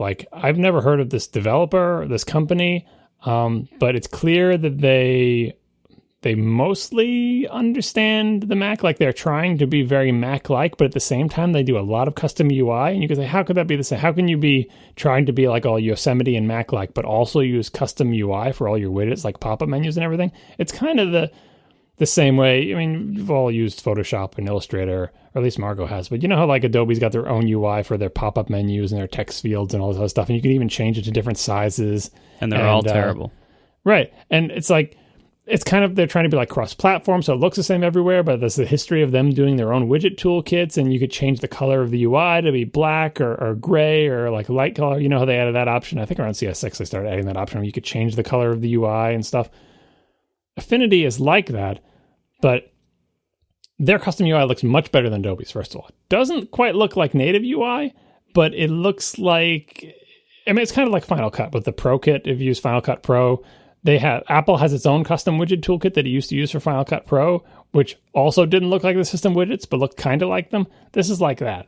But anyway, Affinity Designer, incredibly full-featured application, super confusing, but not as confusing as Illustrator. So there's Acorn, which is super friendly, and you should get, if you just want to draw something and be done and you don't need to export from SVG. I just would have used Acorn if I could have gotten away with it. Then there's Illustrator, which defeats me because I'm not a professional designer. And then Affinity, professional designers were tweeting me and saying, I use this instead of Illustrator and I do my work in it. So I think it has the capability to be a full-fledged professional design app, but it is much more complicated and has lots of floating palettes and windows with tons and tons of options. But the thing is, I know which options I want. I just need to be able to find them. And in Affinity Designer, I could pull up they have a snapping manager and a separate grid manager. I'm like, yes, snap to pixel edges. No, don't snap the shapes. Yes, snap. Every option that I could think of was there. Click, click, click, click, click. Could draw my icon and then key, snap to pixel edges. And they have a mode where you can show what the pixels are going to look like and flip back and forth really easily between the vector and what the pixels are going to look like. So there, I could draw my icon and export it so that it was stuck on pixel edges. And the only thing I needed to know from there was how big is the actual display size in pixels. And I tried making an entirely black SVG image to use as my little icon, but for whatever reason, Safari wouldn't display it. I think I was still fighting with the markup at that point with the two different versions. But I just, went into Pixie, which is another, I think Pixie comes with the Mac. Do you guys know about Pixie? No. Maybe it's in the graphics tools. If you go to Apple's developer tool section and look for the graphics tools download, it comes with Pixie and a bunch of other things. Anyway, it just gives you a zoomed in version of the screen. And I just manually counted the pixels, and it was 16 by 16 or 32 by 32 in Retina. So I saved my SVG at 32 by 32, aligned on pixel edges, exported, and voila. I tweeted the screenshot earlier. I now have a exact pixel perfect SVG image of an icon as my pin tab icon in Safari 9, which I'm surely will break and become blurry in Safari 10 and probably won't look right in iOS either. But for this brief moment in time, I have defeated the pinned icon beast. And I discovered a cool new application, Affinity Designer, and I got to play with some of the new features of Acorn 5, which is really cool too. Our final sponsor this week is Igloo. Go to igloosoftware.com/ATP. Igloo is an intranet you will actually like. Now, anybody who's worked in a corporate environment, Casey, John, knows how painful intranets can be. The content is stale, the interface is ugly, usually doesn't work right on your phone or your mobile devices. Igloo is an intranet that you'll actually like because it is built by modern human beings who have good skills using modern technologies, and it's designed for the users. Igloo gives you the flexibility to get your work done how you want to, where you want to, and on whatever device you want to use. Igloo is truly building a product meant for 2015, not 1997. With an Igloo intranet, you can share news, organize your files, coordinate calendars, and manage projects all in one place. And everything can be social with comments and like buttons, and anyone can add content based on their permissions, of course, with drag-and-drop widgets and a WYSIWYG, which is what you see is what you get. Am I the only one who says WYSIWYG like that? You pronounce it slightly odd. To me, it's WYSIWYG. WYSIWYG? Yeah. Okay. It's also a cool whip. Oh, God, you're one of those? The whip. No, it's a reference, Marco. Just move along. Okay. Well, anyway, it's a WYSIWYG editor. And Igloo makes use of responsive web design. So all this stuff works on all your devices. It looks great on all your devices. And even they have incredible technology here to do things like preview and annotate common Office document formats, all in HTML5. And that's all responsive. So you can do things like annotate Office documents on a BlackBerry, and it just works. And it works with every other device you have. It's fantastic. Sign up today. Go to igloosoftware.com/ATP for a free trial. In fact, if you have 10 or fewer people in your company or group, it's free for you. So for 10 or fewer people, for God's sake, use Igloo. It's free. And above that, it is very reasonably priced. Check it out today. It is so hard to find a good intranet today. You basically, if you're not using Igloo, you don't have a good intranet. It's very simple, actually. Either you're using Igloo or your intranet sucks. So check out Igloo today, igloosoftware.com/ATP for a free trial and get started today. So I'm out of stuff to talk about. What else is going on? iPad Pro. Oh, no. Why are you sad about the iPad Pro? I don't know. It's because it does nothing for me and thus I'm bored. Just like the Mac Pro. It's not that it does nothing for you. You should, we talked about this before. We should all be interested in the iPad Pro, even if it's not like the specific iPad Pro. I guess unless you don't buy into the whole idea that tablet computing is part of the future of computing. It's the premise I talked about when we talked about the iPad Pro a long time ago. It's basically the idea that people can deal with tablets better than they can deal with PCs. And I think we all agree on that. Like if you just throw a random person in front of a PC and ask them to do something useful versus throwing any kind of tablet in their hand and ask them to do something useful, maybe unless it's a Microsoft Surface, sorry Microsoft, that the tablet is less intimidating. Like that you can get things done, that people can just poke their fingers on the screen and figure out with either Android or iOS applications how to do stuff, from installing an application to watching a video to even sending a text message or writing an email or whatever. Whereas if you throw someone in front of a PC or a Mac and say, send someone an email, I mean, it's a higher barrier to entry. So I really believe that usability difference in tablets versus PCs exists. And I believe that a lot of people can do everything they need to do on their phone, for that matter, but also on the tablets. And if you kind of buy into that, then what you're doing and looking at the tablet space is saying, will they ever be able to compete with the phone? Maybe the answer is no. But will they ever be able to replace more of the things we do with PCs? I think the answer there has to be yes, because there's still just such a huge gap in friendliness and reliability and usability between personal computers and tablets. So I'm always looking for when we're going to take the next step towards tablets eating into a little bit more of the PC market. And here, I guess Microsoft can come back in and say, hey, we're over here with the Surface. What do you think we're doing over here? But they're kind of doing it in a weird way where they're making the tablet have all the same abilities and compromises as the PC. Not all the same, but close to it. Like, hey, it can work as a PC and as a tablet. I'm looking more towards, can you make something that is like a tablet, but allow you to do one or two of the things that you could previously only do comfortably on a personal computer? And I think iOS 9 with the multitasking is creeping into that area, but I think you also need a bigger screen, and you probably also need a stylus, and that's basically the iPad Pro rumors, right? A bigger screen iPad, maybe with a little more computing grunt, maybe possibly with an officially supported stylus. Why does that make you sad, Casey? You should be excited about the future of computing.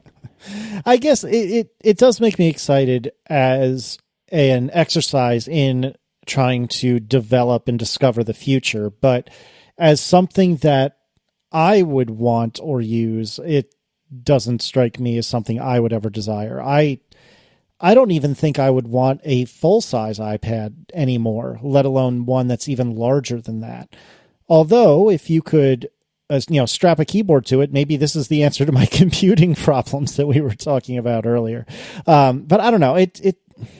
I have nothing against using the iPad as a means to get work done. And obviously, we're all familiar with the ridiculous things that Federico Viticci has convinced his iPad to do, and all the ridiculous things he's able to accomplish with his iPad. But for me, if I'm doing anything even marginally complex, I'm going to put my iPad down, and I love my iPad. I'm going to put my iPad down, and I'm going to go reach for my Mac, because even if I could accomplish that thing, whatever the thing is, on the iPad, 9 times out of 10, it is way faster and way easier to do on the Mac. That's how I feel about using a desktop computer with a real screen compared to your 15-inch little cramped thing. Yeah, I can get it done on the laptop, but geez, I got to use a trackpad and a tiny cramped keyboard and this tiny screen. It's way easier to use with a real mouse, full-size keyboard, and a gigantic screen in front. But anyway, yes, I see your point. But like, it's not particularly for your use case, but I always think like, what use cases can the tablet pull from the Mac? I think the tablet already has pulled web browsing. I think it pretty much does that fine, especially with like Flash going away, right? And with the advent of content blockers, let's call them, on iOS or whatever. I think, so web browsing, I think it's pretty solidly, the tablet said, hey, do you want to browse a bunch of web pages? Tablet's got you covered there. And it's probably better because you can sit in your comfortable chair. You could pick it up and put it down like a magazine. It's good. Reading Twitter and emails, yeah, you can probably use your phone for that as well. Probably okay there. Sending emails, now we're borderline, because now you're like, oh, I got to type something. This is probably what you're thinking of, Casey, when you say, oh, it's so much easier to do on a computer. It's either if it uses multiple windows, then forget it, obviously, on a tablet, or if you have to type anything of significant length. I wonder about the typing for the generation of kids brought up typing on glass, that it's not going to seem like such a big deal for them, but in the end, I think that's still going to be an issue. But where I'm thinking of pulling is, once you can get something approaching multiple things going on the screen, I don't know if Apple's split screen thing is the answer with picture-in-picture and the two slidey things. Like, maybe that's not really the answer, but at least we're moving in that direction. I'm thinking of graphics artists, because if you think of it as the world's most awesome Cintiq, right, where it's the whole thing, you don't even have a computer, and you are basically like, for art purposes, having a really good pressure-sensitive stylus and multi-touch and a big screen and enough power to do graphical stuff and not being tethered to a large computer that you have to be near or whatever, that is a device that you could say is the most efficient way for you to do fine arts related things, because it's, you know, it's a natural interface to like drawing on the screen with a stylus or whatever.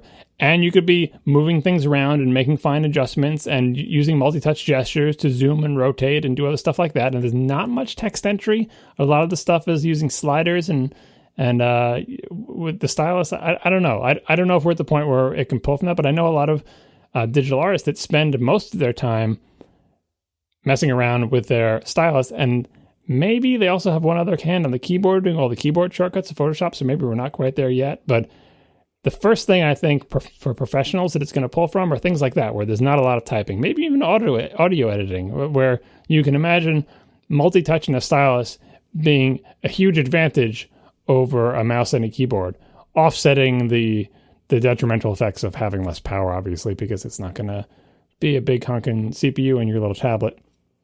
and having less screen real estate because you're not going to have a 27-inch tablet or whatever. But I'm firmly in the camp that I want to see larger and more powerful tablets to advance that form factor. And I think it kind of gets us out of the tablet doldrums where it's like everyone has decided that there's no point in an iPad when you have your iPhone 6 Plus or your big phone. Like the phone is just, you have to have your phone anyway. And if I have to have my phone anyway, I can pretty much do everything that I could do on the iPad on the phone. And so the iPad is just a luxury for rich people so they can read their glossy digital magazine articles and see bigger images.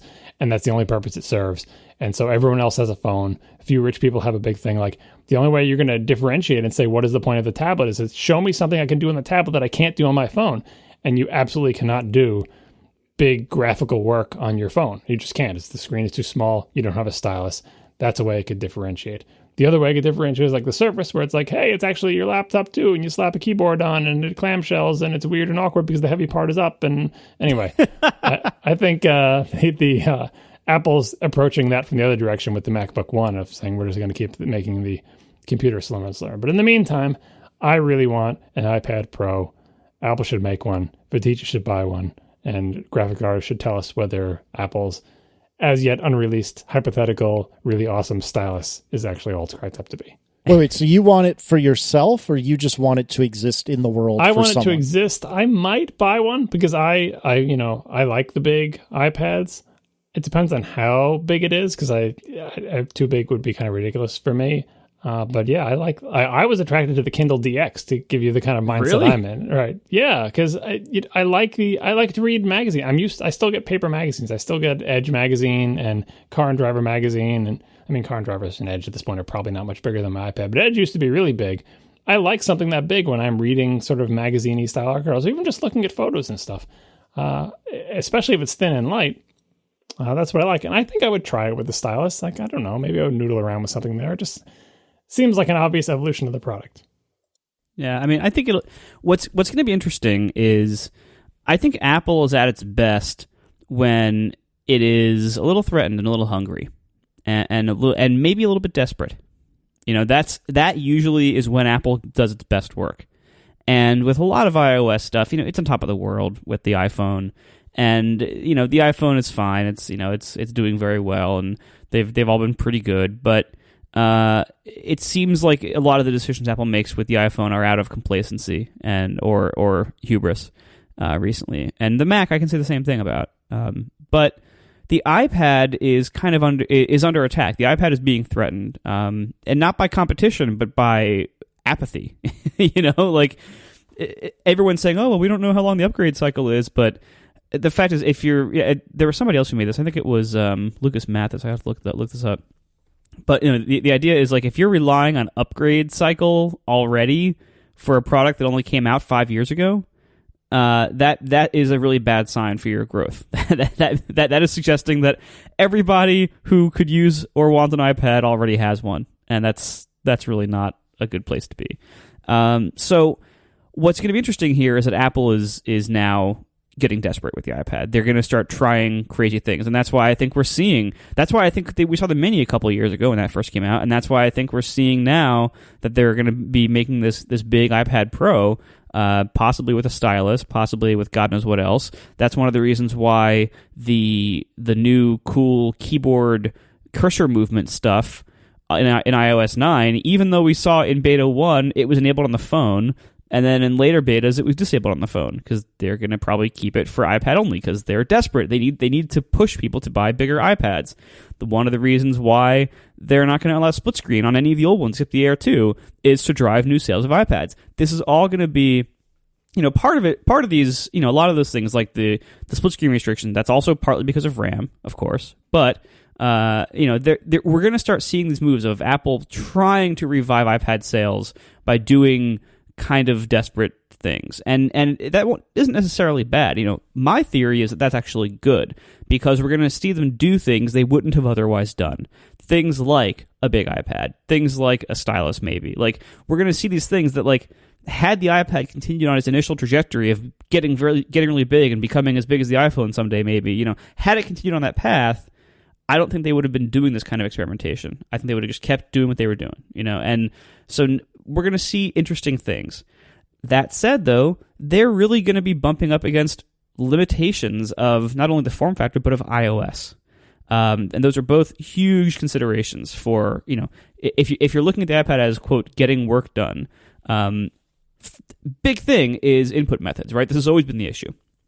I think if you're going through the trouble, which I see a lot of people do, of attaching some kind of keyboard or keyboard case to an iPad, I think you could make a very, very good argument that you should probably be using a laptop at that point. Like, you can do a lot of things on an iPad, but it seems like so many people who end up doing, quote, their work on an iPad, so many of them are fighting the iPad to get it to do that. They're kind of fighting what it is or trying to make it something it's not, or they either out of desire or necessity. They have to do those things, and that is, I don't know. Like, to me, like, there are lots of things the iPad is good for, but general purpose work at a computer, especially content creation work, I don't think is one of those things. I think you need a keyboard for a lot of stuff that people do, and you need what computer pointing devices do, which is very high precision and fast pointing devices. That's what trackpads and mice and even the little track points, they all offer fast, highly precise cursor input.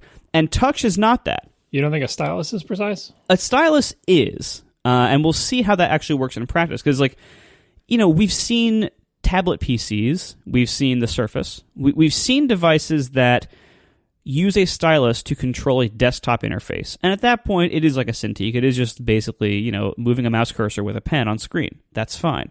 That's not how iOS is going to work, though. iOS is going to be the system designed for big sloppy fingers. And, so the stylus will help in certain content creation things like drawing and things like that. But you still, so often you need more precision than, you need the keyboard commands, you need I don't know. Well, that's what I'm thinking about, the keyboard thing. When you see people using a Cintiq or any other kind of tablet type thing on a desktop, very, very often you see one hand on the keyboard. Like, they have their setup so they can reach the keyboard, do all the modifiers and stuff. And that, I think, is kind of a vestige of the desktop age, because it's not as if you need a keyboard. In fact, it's very awkward to have the tablet and also the keyboard, because the keyboard is so wide, but you only need to get at the modifiers, and people make these special key setups so they only need one half of the keyboard. It's very awkward. And the only way you're going to get yourself out of that is to have a piece of hardware that is more purpose-built to let you, use your primary interface, which is the stylus. You still need all these modifiers and to do all these other things, but they don't have to be done through a keyboard, right? If you had an application made for a fictional iPad Pro with a really good stylus and everything that used on-screen touch elements or gestures to do all the same things that modifiers do, it would take a while to, because we have decades of graphics application on the Mac. I always know hold down the option means the shape is going to go from the center. Option shift is going to constrain to a perfect square or circle. All these things that we just know from decades of use of graphics applications. We don't have that interface language for tablet-based applications yet, but we can develop it. And I think if we do develop it a couple of generations from now, people are going to have the same kind of intuitive multi-hand gesture, one hand is the stylus and the other hand is doing all sorts of weird things in the corner that would look just as alien to us today as I bet if a non-designer saw an actual designer working in Photoshop or Illustrator with a tablet with all the shortcuts, they would be like, what are you typing? What are you even doing there? Or even just Final Cut Pro with all the colored keyboards with different keys you're hitting. It looks very strange to the person that's not accustomed to it. I think that strangeness makes me believe that you can make an equally strange and perhaps even more efficient interface that just uses two hands on a big giant touchscreen. One is holding a stylus, the other one is doing who knows what in whatever corner of the screen. And that can actually be more efficient because the freeform nature of the things you can do with multiple fingers and multiple hands and a stylus on the screen opens up much more natural gestures for doing graphical manipulations than knowing that if you hold down Option and Shift, you get a perfect circle from the center, right? That makes sense in our minds only because they've been warped by decades of using desktop drawing applications. But I really want there to be a different language for doing creative things on a screen with the stylus. And the only way we're going to get that is by having hardware and people making software for it. And maybe it's not going to be Adobe, maybe it's not going to be Illustrator, maybe it's going to be companies like Affinity or whatever that don't have a history behind them. They just say, oh, well, I'm just going to make a iPad Pro native graphics environment, and I'm going to make up my own conventions. And maybe the first 3 people do that make dumb conventions, but eventually everyone sort of hones in on things that they agree are efficient and useful to use. And the old people who are used to Illustrator never leave Illustrator. They just retire and go off into the woods. And the young kids who grew up doing everything on iPads, and that's the one place I see iPads. Kids are using them like crazy. Kids who grew up with that, we can try to tell them what modifiers to hold down to do all sorts of different things, and what key combos to press to switch the background and foreground and to do all these other things. They're going to be like, well, isn't there some touchscreen thing I can use to do? Like, it'll just seem unnatural to them. So I am very, whatever the thing is where you're optimistic. That's bullish, right? Yeah. I am very bullish about the future of large tablets for use in creative fields. And the sooner we start making the mistakes that we have to make to figure out what works there, the better. Yeah, see, I don't know. I'm a skeptic. I think that... You'll be retired, don't worry. I think tablets have a serious input problem and a serious problem of ergonomics while doing a lot of this kind of work. And yes, there are lots of things where they are good, but I don't see them ever even coming close to the general purpose usefulness of either a phone or a computer.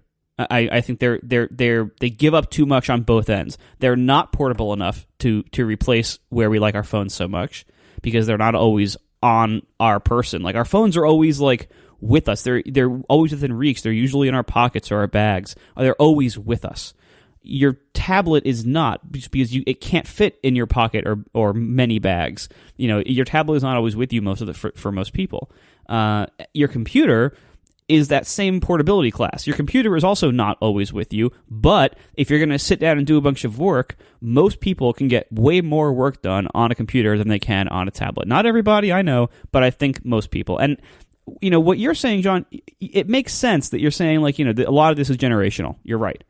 But I don't think all of it is. I think there's certain realities of, like, well, this device doesn't have room for physical, keyboard and mouse and stuff, or whatever the case may be, trackpad. Well, I mean, even that, like, if you keep spooling that out, like, as you're trying to think of your things, well, you have to have a keyboard and stuff like that. I start to think of more of a form factor that looks like a 27-inch iMac laid down like a drafting table with a keyboard in front of it. Right, and that's an ergonomic nightmare. Well, not really. People work on drafting tables all the time. Like, it's a touch screen. It's a touch screen with the stylus. Yeah, ask them about their neck and shoulder issues. Well, you could raise them up. It's not any more of an ergonomic nightmare than sitting in front of computers are. You can have an non-ergonomic setup in either way. The whole point is, I'm saying, like, a touch screen that is not completely vertical, so you don't get arm strained. Like, before the computers existed, people did drafting and architecture on monks and scribes and stuff. And yes, they had RSI issues then as well, but I think we had more RSI issues with the computers with vertical screens and keyboards and mice. Anyway, I think those things are all surmountable problems.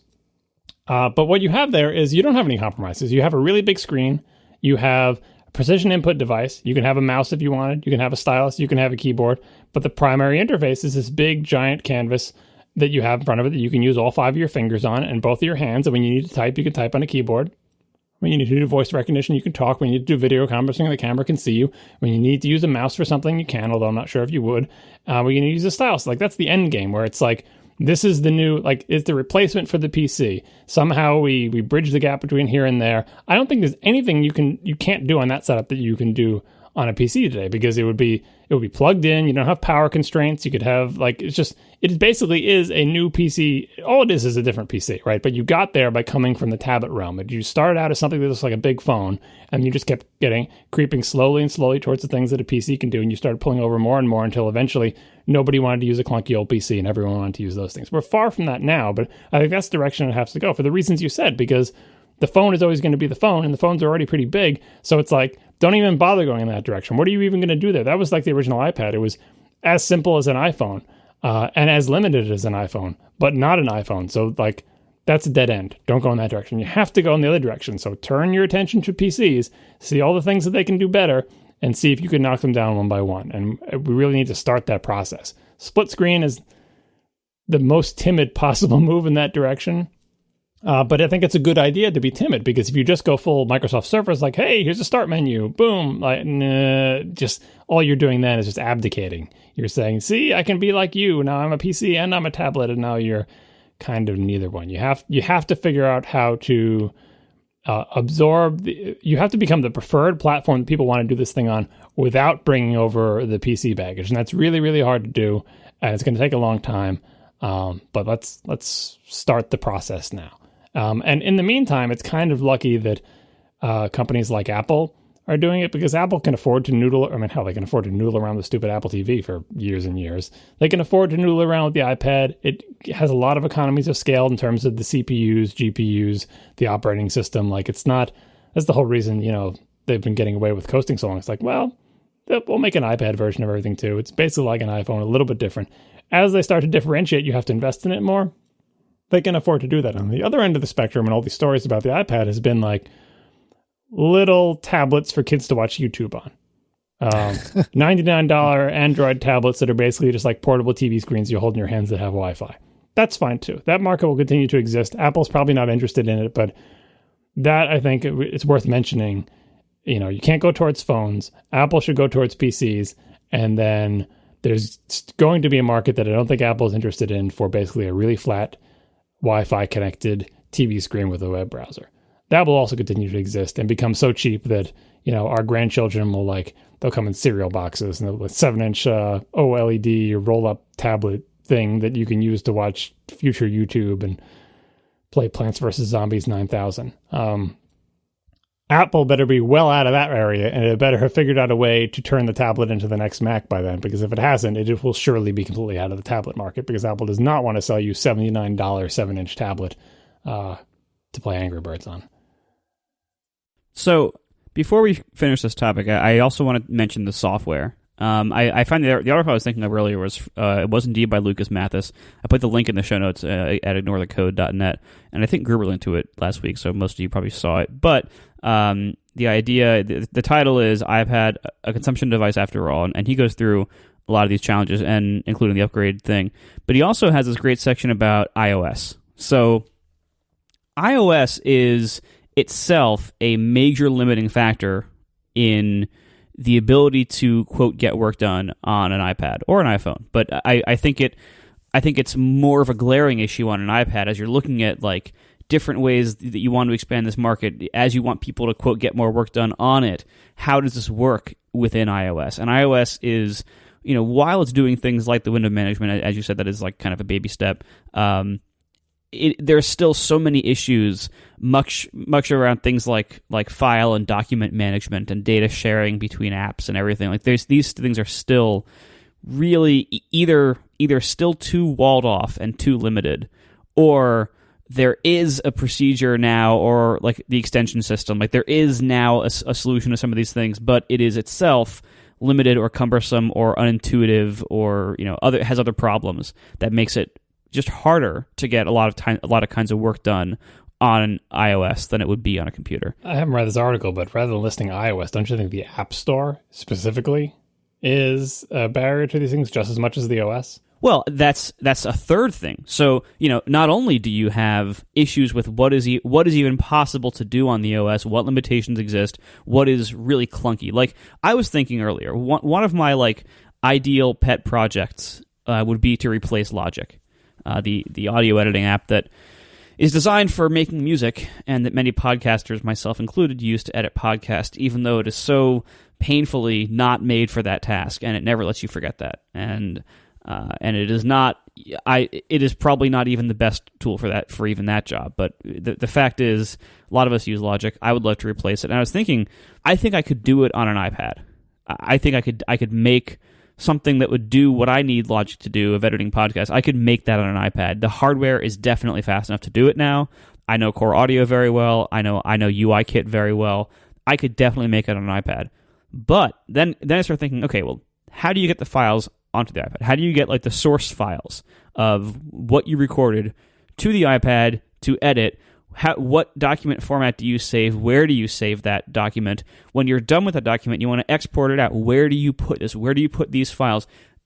And there are answers to all those things, but they're all so clunky Like yes, I could make it save to Dropbox maybe, but then everyone has to use Dropbox, and then these files are really big sometimes, and you got to blow all your Dropbox space on that, and then you got to deal with sync and getting the files to and from it, and it's iCloud Drive. Yeah, exactly, right. Yeah. So there's so many, like, the answers to those questions are so often on iOS so cumbersome. You didn't think of how you're going to make money without being able to get upgrades?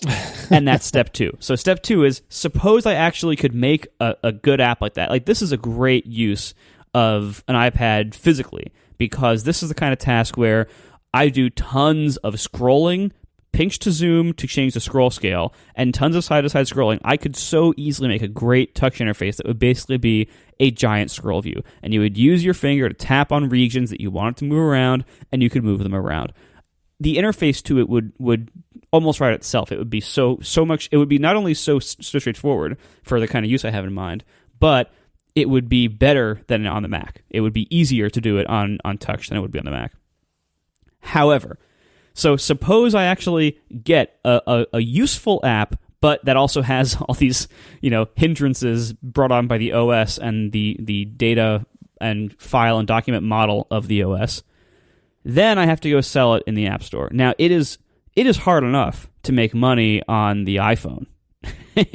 I think it's even harder on the iPad for most kinds of apps. I mean, some kinds of apps do better on the iPad, but the iPad market is so much smaller than the iPhone market. And so many iPads are used in roles like what you were just saying, like the kid YouTube thing.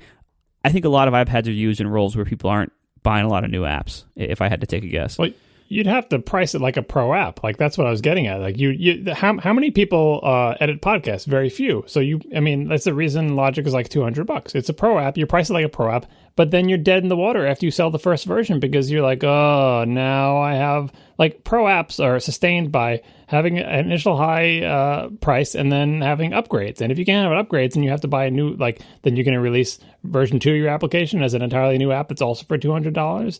But then the pro people want support. Like, I don't know how you sell pro apps in iOS. Maybe enterprise apps where they don't care that you just charge them again and again. Maybe you make them free and have a subscription recurring thing. The business model for pro apps in iOS, forget about iPad, in iOS period, just doesn't seem to exist or work. And does Apple have any pro level iOS applications? Well, that's the other thing. So I think upgrade pricing is a red herring. I think upgrade pricing is not a major part of the problem.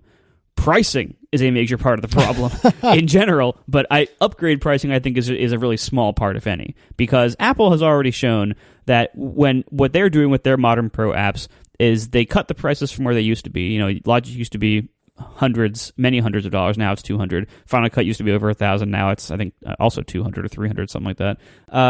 Apple's model is simply, we're going to make the price lower up front, and then we're just not going to have upgrade pricing because we can't get Eddie Q's team to actually do it. But I don't think that's how most pro apps work. Like, that's how Apple's pro apps work, but that's not how. I mean, Photoshop has gone to subscription, which is one way to do it. It's like sustainable recurring revenue. Office, the same thing, although it's not really like a pro app, but it's an enterprisey type app.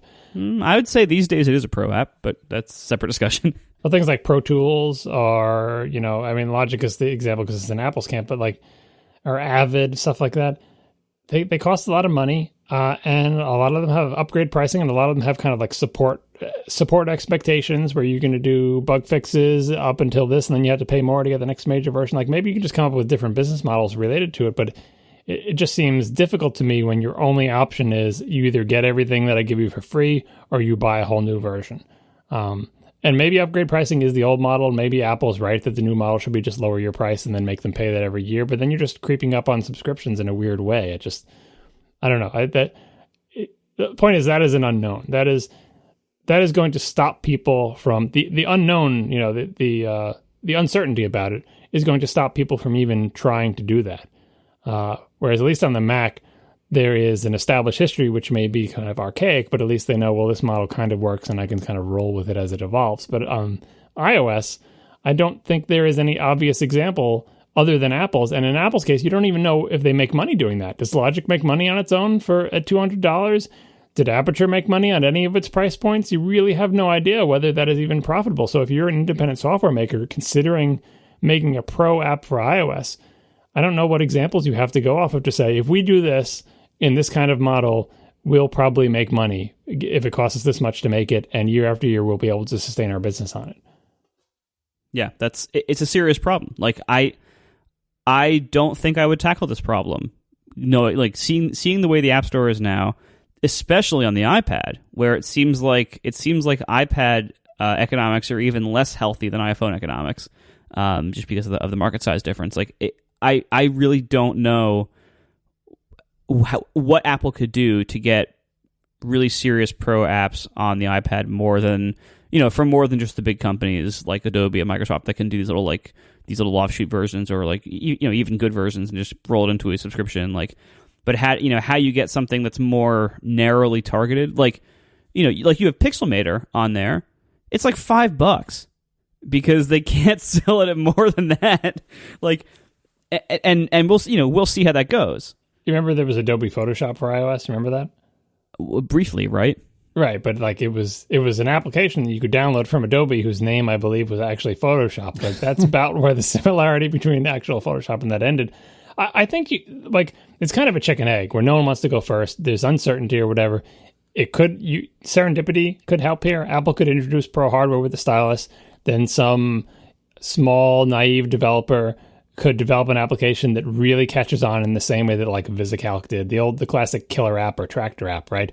That is just like, oh, you have to get an Apple II because you can run a VisiCalc, and or you have to get a Mac because you can do desktop publishing with PageMaker or whatever. Like that just becomes the thing. That developer makes tons of money. Everybody buys the hardware to get the software, and buys the software because that's the software you buy to do the thing, and they're the first one to do it, and it's a breakout hit. And hopefully that would let them work out what the business model is going to be, riding on their giant success in time for other people who are going to be less successful to join in. But without some huge breakout success, and I don't even know what that would be. Like Photoshop was a breakout success. Photoshop was a phenomenon. People bought computers so you could have a thing to run Photoshop on, and they didn't even care what the computer was. When Photoshop for the Mac was crappy or behind, they bought Windows computers to buy Photoshop. I don't care. I need a machine to run Photoshop because Photoshop is what I do for a living, and I need to use it. Where is the VisiCalc, Quark Express, PageMaker, Photoshop for the iPad Pro? That could help sort of break the tie, break the logjam here, and get that platform moving forward. But I don't think Apple should be counting on that, and certainly Apple doesn't seem to be doing anything on its own to make its own pro-level software and show that it can have a sustainable business, because you can never tell because they have so much money that they could basically do a lot of things like iWork basically for free that other companies can't do. But the first step is, I guess, Apple has to make the hardware. So at least we're going in the right direction, sort of. If any of these rumors are to be believed, which, by the way, these are all rumors. Well, also, even the hardware is, and even beyond like my theories about input methods and everything, there's even other problems that are more boring in nature, but that are problems. Things like, there's no USB ports or, network ports, or there's only one port at the bottom to plug anything in, and there's no more room for any more ports, Marco. It has to be exactly that size. Yeah, well, yeah, you can always, yeah. But the thing is, like, it like some of the philosophical or physical decisions that Apple has made about no ports or restricting expansion or whatever over the years, that also restricts this kind of usefulness for the pro use like this. That is a problem. Like, there are a lot of potential things you could do with iOS devices, but they don't have some kind of hardware feature you need, and there's no good way to add it. Like, what my Mac Mini does for the live stream, like, you saw the crazy setups I've had in the past to try to get iOS devices to do live streaming, and it was a huge pain. Where the iOS devices had plenty of processing power to do what I needed. I didn't need a full-blown PC-type computer to do these things, but I needed a computer with, like, an audio interface and power that was reliable, and maybe an Ethernet jack. Like there's always going to be something like that, where there's so many possible uses where iOS would be perfectly sufficient as an OS, and the hardware would be perfectly sufficient, like, CPU power-wise, RAM-wise, but there's something about the iOS device hardware, like the rest of it, that is restricted in some way or lacks some feature that could make this kind of use case a lot better. And there's so many use cases where that's true. Like, Apple has said no to so many things over the years, and most of that is what makes their product so good for general consumer consumption, if that's not redundant. Like, what makes the iPad and iPhone so good for browsing the web and reading Twitter and stuff like that is its simplicity and these nice, thin, light devices that last half of a day and can get, you can browse a lot on them. A lot of those things that they've said no to are things that we actually did need for pro use. That's the problem. Cool. All right, thanks a lot to our 3 sponsors this week, Fracture, Squarespace, and Igloo, and we will see you next week. Now the show is over. They didn't even mean to begin, 'cause it was accidental. Oh, it was accidental. John didn't do any research. Marco and Casey wouldn't let him, 'cause it was accidental. Oh, it was accidental. And you can find the show notes at atp.fm. And if you're into Twitter, you can follow them at CASEYLISS. So that's Casey Liss, MARCOARMENT, Marco Arment, SIRAC, USA Syracuse. It's accidental. They didn't mean to. Accidental. Tech podcast so long. Casey's totally going to get. That's what you're going to get instead of a mini or an iMac. Oh, God. iPad Pro. It'll solve all your problems. It'll stop you from playing with Node because you won't be able to type anything. It's true. I actually They can't run Plex. well, the client, but no, it's funny you bring that up because a coworker, I haven't seen him around the office in a long time, and I've been at a client site on and off for a long time. But a coworker was offered a new machine, and rather than getting, the new standard issue Dell or whatever, which, by the way, if you want a good laugh, take a look at the power brick for one of those Dells that's wide enough to have a numeric keypad on it. The power brick alone is like half the size of my laptop. It's unbelievable. If you had described it in perfect detail, I wouldn't believe you that a power brick is that big. But I assure you it's that big. Anyway, he chose, instead of getting one of those stupid Dells with the ridiculous power bricks, or presumably he could have asked for a Mac, his work computer is going to be a Surface, which to me struck me as the most insane, dumb thing I've ever heard in my life. In no small part because for the next 3 years, he will be using a computer that has 8 gigs of RAM. I can see the appeal of the Surface for people who already know how to use a PC. If you're comfortable with a PC, but you mostly just want a tablet, except for those times you need a little bit of PC-ish, that's what the Surface is for. It still seems very awkward to me and weird, but I see people using it at work too. For a certain use case, it seems to be okay. Like, they don't care about the compromises, and they know what they're getting into. It's like, I know how to use a PC laptop. I'm not intimidated or put off by any of the complexities that the Surface reveals about, because it basically is a PC laptop. But also, a lot of times, I just want a kind of a tablet thing. I don't want to be able to touch a screen. All right, here you go. Here's your Frankenstein monster. It's done. I mean, it's the same thing I described in that. I think it was my first Macworld column. I described something that was basically like a MacBook Air that could fold back on itself and become an iPad. Only my idea was, when it's in iPad mode, it's an iPad, and when it's in Mac mode, it's a Mac. And the two are only rated insofar as maybe they share like iCloud Drive together. Otherwise, it's just basically like, hey, I don't have to bring 2 devices. I can just bring one, and it's basically 2 devices. And you could do that today. You could totally do that right now with current technology. It would still be a Frankenstein product that I don't think anybody would like. But I was thinking about then, how do you cross this divide? Because sometimes people mostly just want to use a tablet. And it would be like, I can see my email account from either one. I can see it in Apple Mail, or I can see it in the iOS Mail application. It's still the same mail. It's not like I'm splitting my data, like, because so much of your data is in the cloud.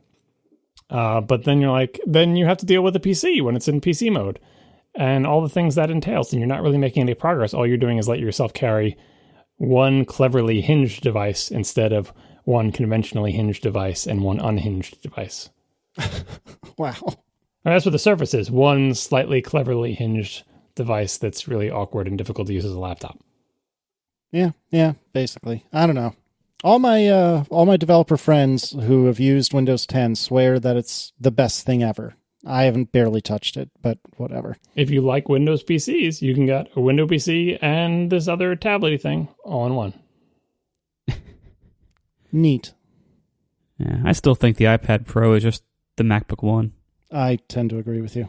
Can't touch the screen. Give a MacBook One to a kid and watch them put their little grubby paws all over your screen. And they'll say, this is not an iPad. This is useless to me.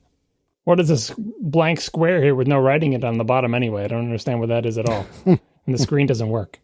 I touch it, nothing happens. Yeah, like if you want a computer that's like small, ultra portable, slow, and hard to type on, it's a MacBook One.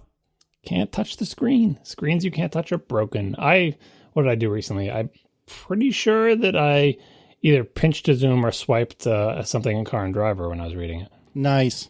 I do that all the time. Like, I had a recent one, and I'm like, I hadn't done it. I had like a 2-month run where I hadn't tried to move a piece of paper to scroll it. And yeah, the problem is a lot of the times when I'm reading a magazine, I'm sitting in the same place as I would be reading something on the iPad. Only when it's a paper magazine, you can't zoom. I think I tapped the link once too. Boy, people are dumb.